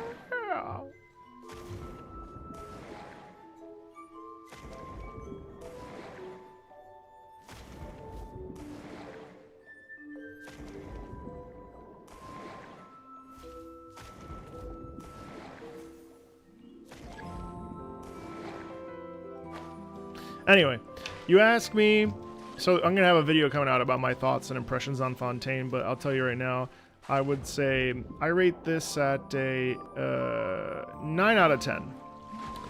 9 out of 10. Love the story. Loved the Archon quests very much so far. Very much. Why a 9?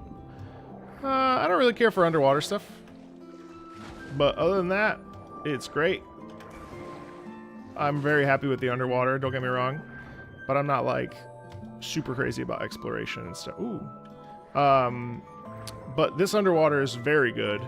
I'm very happy with this. It's like fun to explore, worth exploring to me. Definitely enjoyable, super enjoyable. So for me, it's a very, very solid 9 out of 10. Underwater is great.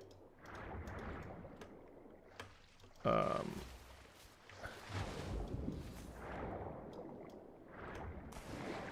just gonna go over there.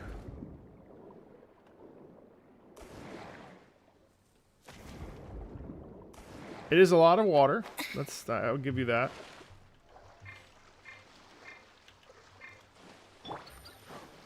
Favorite character. Favorite character. I don't have a character that I love yet. Take it easy. Underwater feels great. I think my favorite character will probably be Arlecchino when she becomes a thing. That's my guess. I don't really care for Linny as a character. I found him kind of obnoxious and over the top.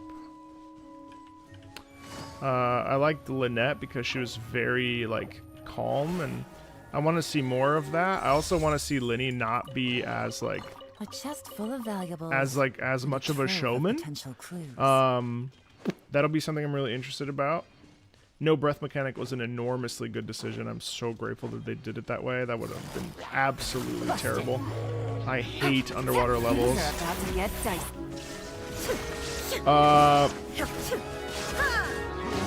To oblivion. Yeah, no, the game is great. I'm thrilled. I'm thrilled with the direction that this has gone. What? Why? I'm really thrilled with Fontaine on the whole. The music is great. I find the music is actually kind of interesting to me because it's in some ways it almost feels benefits to a life of wandering. It almost feels like Time to go. the music is a little bit too calm at times. Like there's no like well, no, actually that's not true. I've been thinking a lot about this, and I think every region has the music that like is designed for just enjoying exploration. In this game, this particular world has tons of it. I think about Leeway a lot. I was thinking about tracks that I would like to review on the channel. And there haven't really been that many standouts, not because they're bad, but because I don't think that they're designed to be like analyzed in a deep way. I like Fontaine's theme a lot. I like the Opera House's theme a lot. I really like the very classical themes a ton. There's the theme, oh man, I don't even know the names of them, but there's one that sounds like Thais' Meditations that I'm obsessed with. I think I'm going to put that one on the channel eventually. I think that the Dirge of Coppelia and the Nemesis of Coppelius are two really interesting pieces. Oh, what the fuck? Okay. Except... The wind knows me. I really like the boss theme.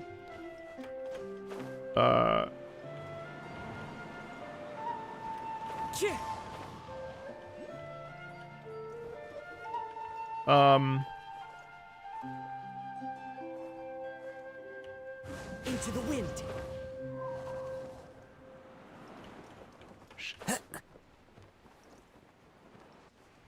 Yeah.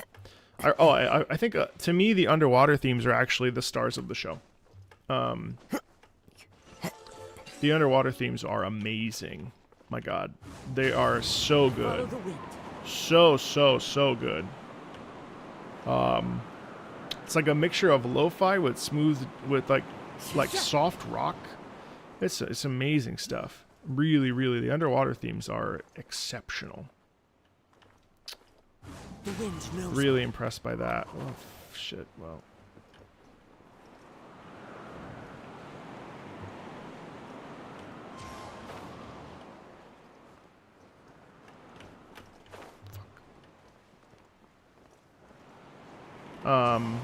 Yeah.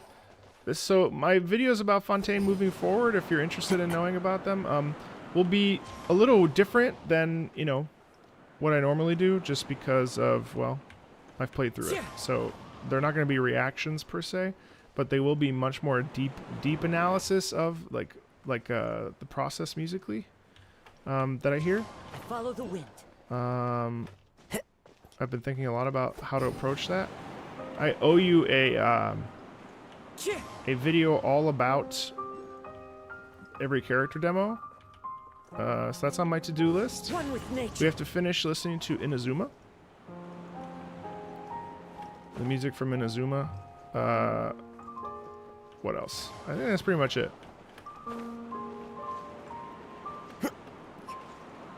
There's just a lot. I need to listen to every piece to really like figure out what I want to cover on the channel. But I will be covering Fontaine music on the channel, of course. And yeah.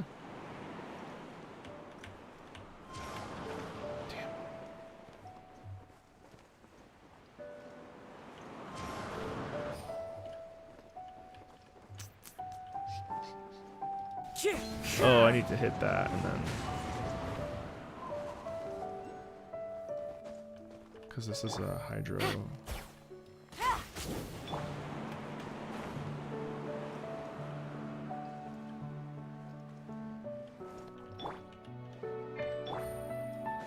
Fuck. Like, don't get me wrong, this piece is beautiful. Like, all of them are so beautiful. There's just a ton of beautiful pieces. Oh god. So much beauty in this soundtrack. It's really just majestic. Wait, it's not even there anymore. What? Oh.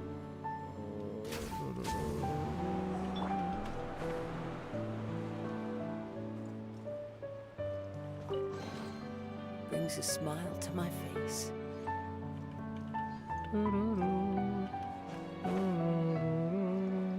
So, you let me know if you want me to do world quests.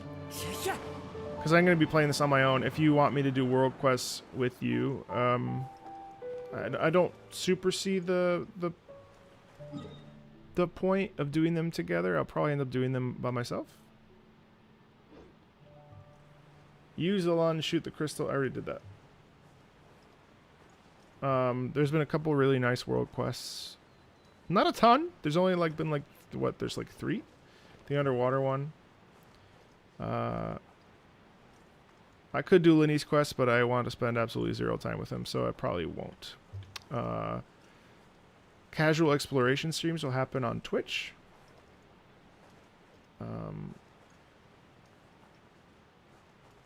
Since you're not going to do the Arnara quest, why not do the Golden Slumber quest instead?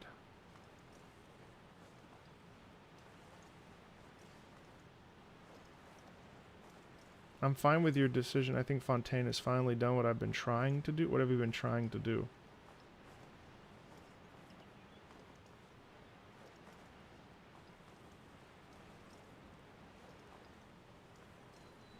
Are they locking? They're locking exploration behind World Quest?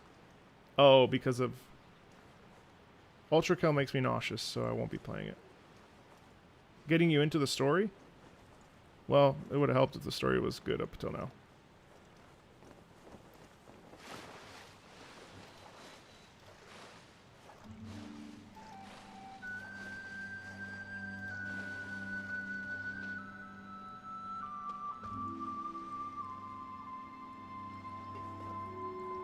Sorry. That's just my opinion.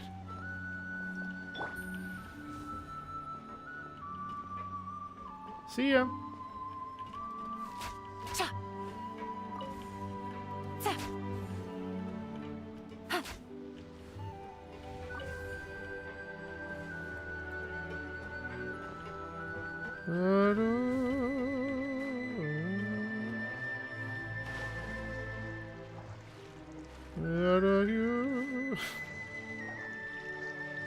That was a reflexive answer.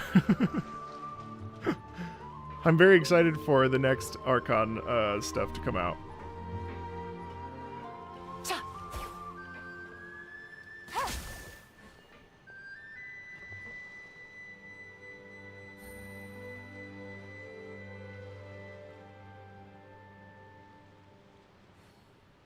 Is it the one?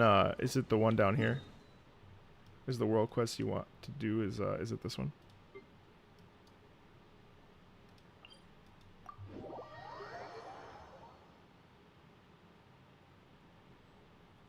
I'd like to do this one.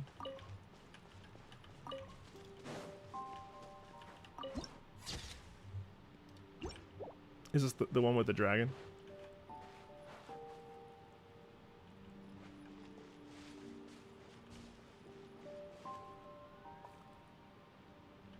Melusine? Okay, so I can do those 2 world quests on stream. That's fine. Do you want them here or do you want them on Twitch? Are those casual or should they be done? No, I won't start them now because at 2 I'm streaming Chrono Trigger. Yeah, I don't have the time for Aranara, to be perfectly honest with you.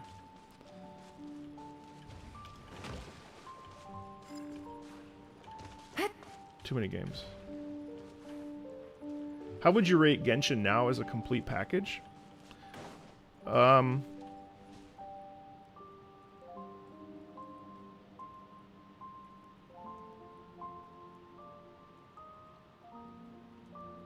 Well, in what way?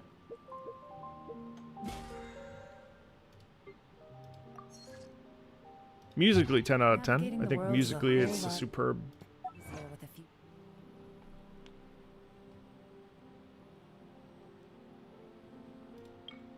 God, this music is so good too.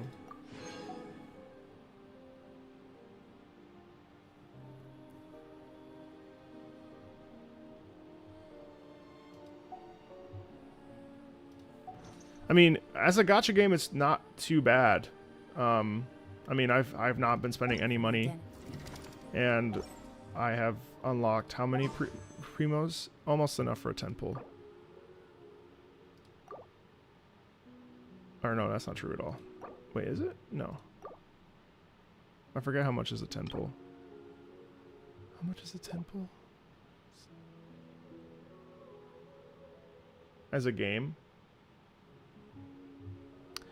As a game, I don't know. Personally, I think it's like 1,600. Oh, good. Okay, yeah, there you go.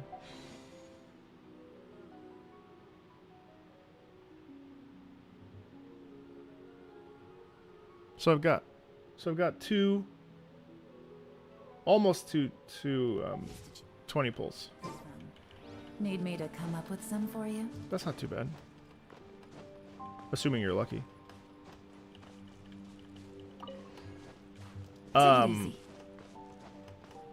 As a game, I think Genshin's like a solid. Objectively speaking, I think Genshin is a 8.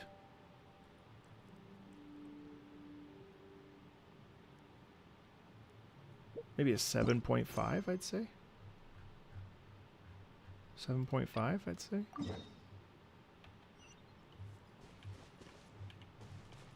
I'm gonna pull. Well, so I pull based on utility. So like, of course, this game changer. Did I need to C6 her? No. Does she even act like a C6? No. I need to work on that. I think it's a 7 because it's super time consuming.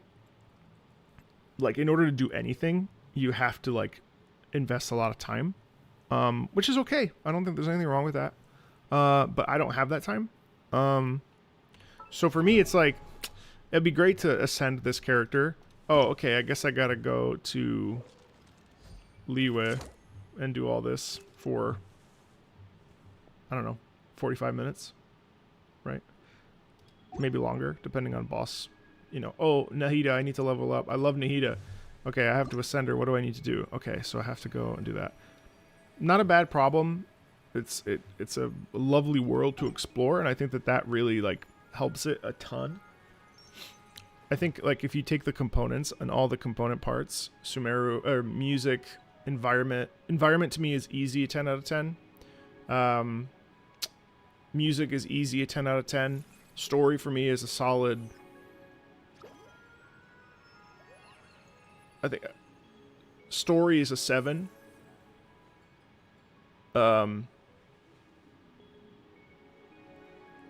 What else do people judge things? Gameplay is fine. Gameplay for me is a solid. Gameplay is great. Gameplay is 8 out of 10. 8 out of 10. Take it easy. If you don't pull for characters and use like basic characters that you get, yeah, 8 out of 10. It's great. So. Difficulty? I don't care about difficulty. In fact, I prefer games to not be difficult. So for me, that's no problem at all. This music, stunning.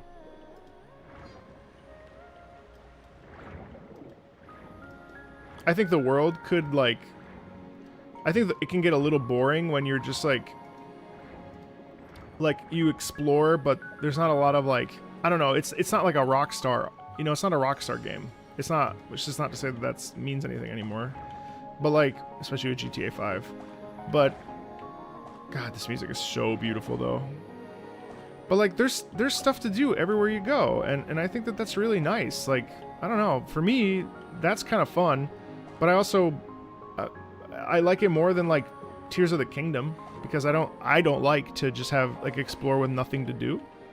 Or like, I don't like games like Skyrim. I don't like to lose myself in an alternate reality per se.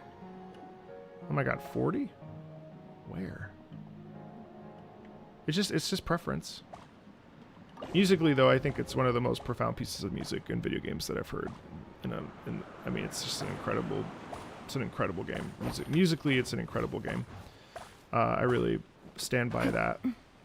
I got a lot of heat from people that really shouldn't be giving me heat for ranking it #1 on my interview with Game 8.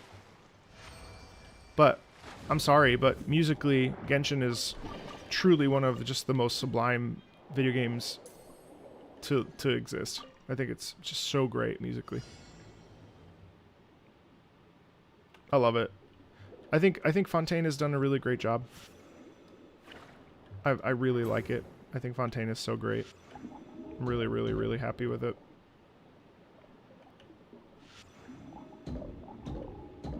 Really, really great stuff. Those are my hot takes of the day. Would you say that exploring Genshin versus... Yeah. Yes, I would exactly say that. I find exploring in Red Dead... I'm playing Red Dead on my Switch.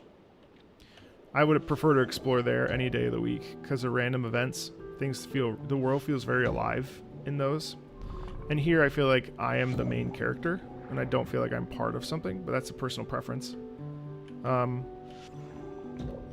get me wrong, this is fun. I like this. If I want to relax, I play Genshin. But yeah, I do feel like I've become a bit of a Genshin apologist. God, this music is so fucking beautiful. I feel like I'm always having to like justify why I like Genshin because, you know, well, let's be real. I mean, it's a large component of my channel, which is totally okay. But I wouldn't feature Genshin as much if the music wasn't as good. Because I don't do things for views. So for me, like, this is so cute. This is so charming. Oh, never mind. The music is just too good. It's just so fucking good.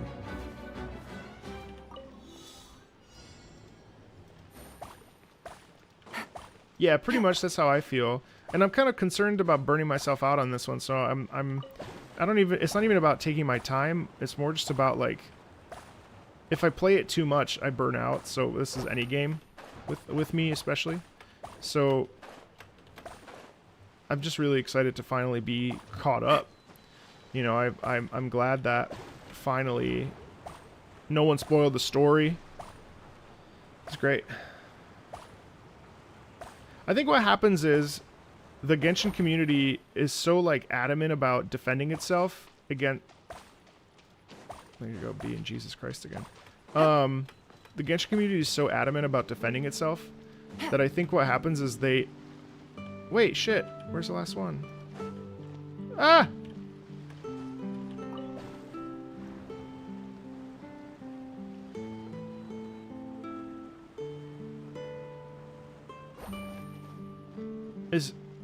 Fuck!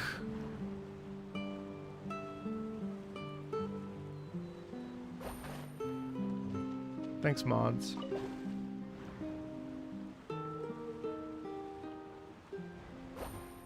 Anyway, I just wanted to share some thoughts with you. That was my sort of like, I'm no authority on video game creation, so. But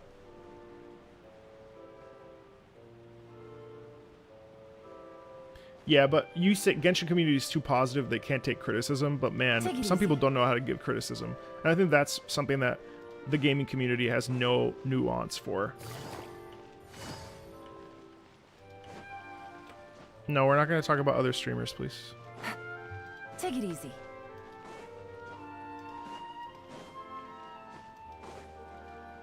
There are a lot of elements that were borrowed from Legend of Zelda, and that's okay. There's nothing wrong with that. I think the problem is people see anime game and they assume it's... Gacha has a real problem because it has a very bad rap, and so people morally are opposed to gacha, and therefore will also be opposed to a game. Now, Genshin has no problem with that. This is one of the most popular games on the planet right now. You know, I don't think we need to worry about everybody and their mother falling in love with Genshin, but I think, yeah, I mean, there are plenty of issues with Genshin.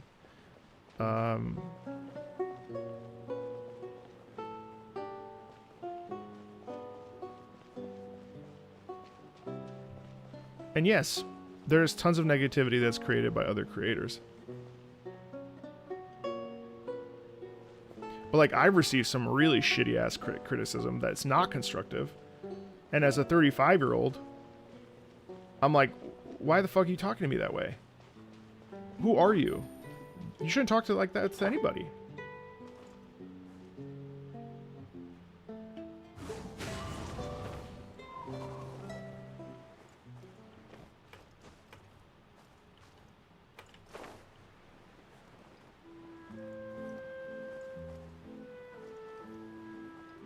The world is really beautiful. I want to see another game that has a world that's quite this spectacularly gorgeous. I don't think that it's very hard to find.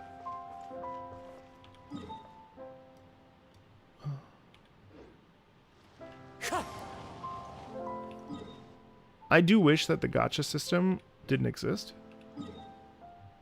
Admittedly. I think gacha kind of sucks. I know it's a whole, like, system. And I know that we're sort of... Ooh, I know that it's okay. Like, you know, it's a thing. It exists. It's real. It's not going away. It's fine. I think it's a little lame. I think it can be really dangerous for people that don't have self-control. And it's easy to say if you don't have a gambling problem to say, well, whatever. But for people, it's a real issue. And I could easily... Like, I don't have funds right now to be spending on gacha. And it'd be really easy for me to be like, oh, I really want this character. And then I drop $150.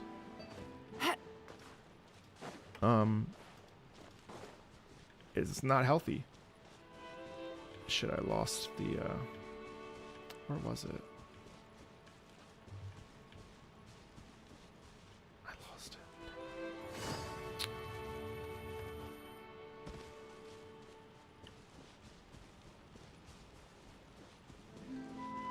I agree. But I guess people don't... There are some people. Some people don't want to play a game that could possibly trigger their tendencies, which is totally fine.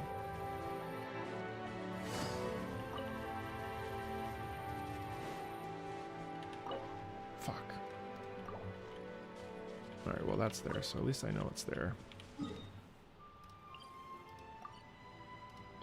I think a subscription's fine, but now people are bemoaning battle passes, and it's like, okay, well, I mean, we live in a time where, like, yes, Baldur's Gate came out, it's an amazing game, doesn't have any microtransactions, doesn't have anything in it, plays beautifully, and you know what? It's perfect. It's a perfectly wonderful game if you like that style of game. And even if you don't, the autonomy as a player is truly fantastic.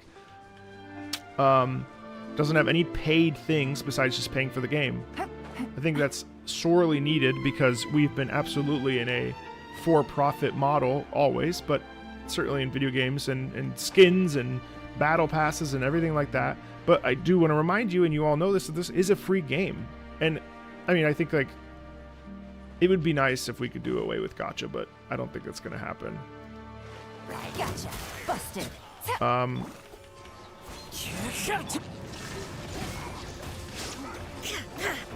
But yeah. Oh shit. Wind Strider.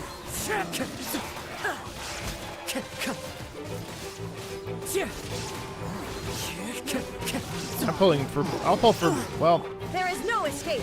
Now you shall perish. I have Yellen, so it's really hard for me to pull for Hydro characters unless their utility is as good as Yellen's, and then I could double Hydro. It would depend on Farina's kit very much. It would depend on Farina's kit. I can't, in good conscience, stop playing with Yellen because also I C6 her and I spent, you know, quite a bit of money on her. So like Easy money. I can't justify picking up another Hydro character and swapping out Yellen. And see, that to me is how I justify spending a C6, which I would never do again, frankly. It's too much money. It's absurd for me to do that with bills I have and stuff. I pulled her at a time where I was living with my mom and I had the flexibility of income where I wasn't too stressed about, I'm moving eventually. Like there are things I have to pay for. So like dropping X amount of dollars, which C6 is expensive. Although I didn't lose any of my 50. I lost one 50-50 with Yellen, so I was also like, whatever. I'd pull Nouvelette. But he just looks like a... Well, never mind. I'm not going to talk about that. Point being...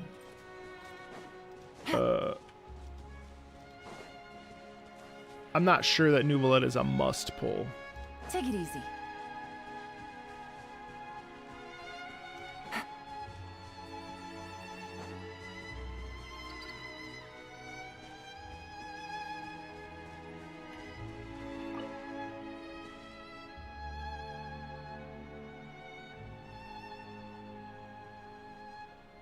How much did it hire? Oh, thousands? Probably at least 20,000, if not more.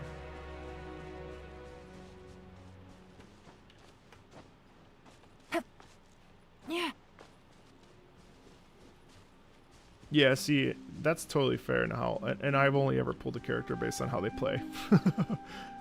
Oh, wait, who's this? Oh, good, okay.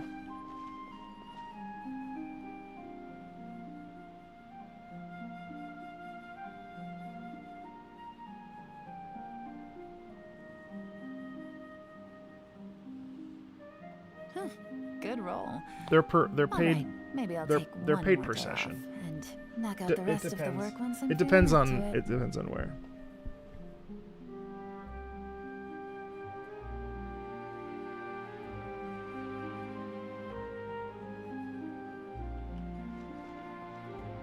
Well, that's where I'll pick up next time.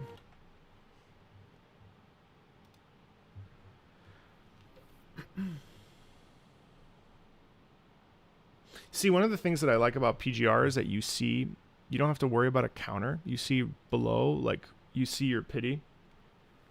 And if you do a 10 pull, you automatically get the characters that are, special. But then those characters have a negative thing. So ideally you want to get those up to like what we would consider a C3, because then their negative buff is counterbalanced. So but even still, like, I think PGR is one of the friendliest free-to-play formats, Genshin being second.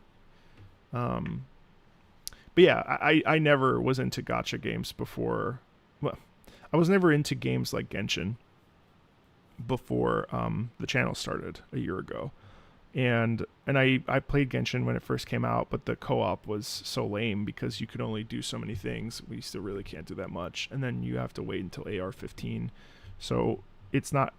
I think it's always been like alluring as a game because it's so bright and beautiful. And yeah, I'm really glad that they chose to go with a story here with this Archon quest that is very, very dark. And it certainly makes me excited for where they'll go. If they'll lean into that, like, manga violence, that'll be really exciting. But yeah. Anyway.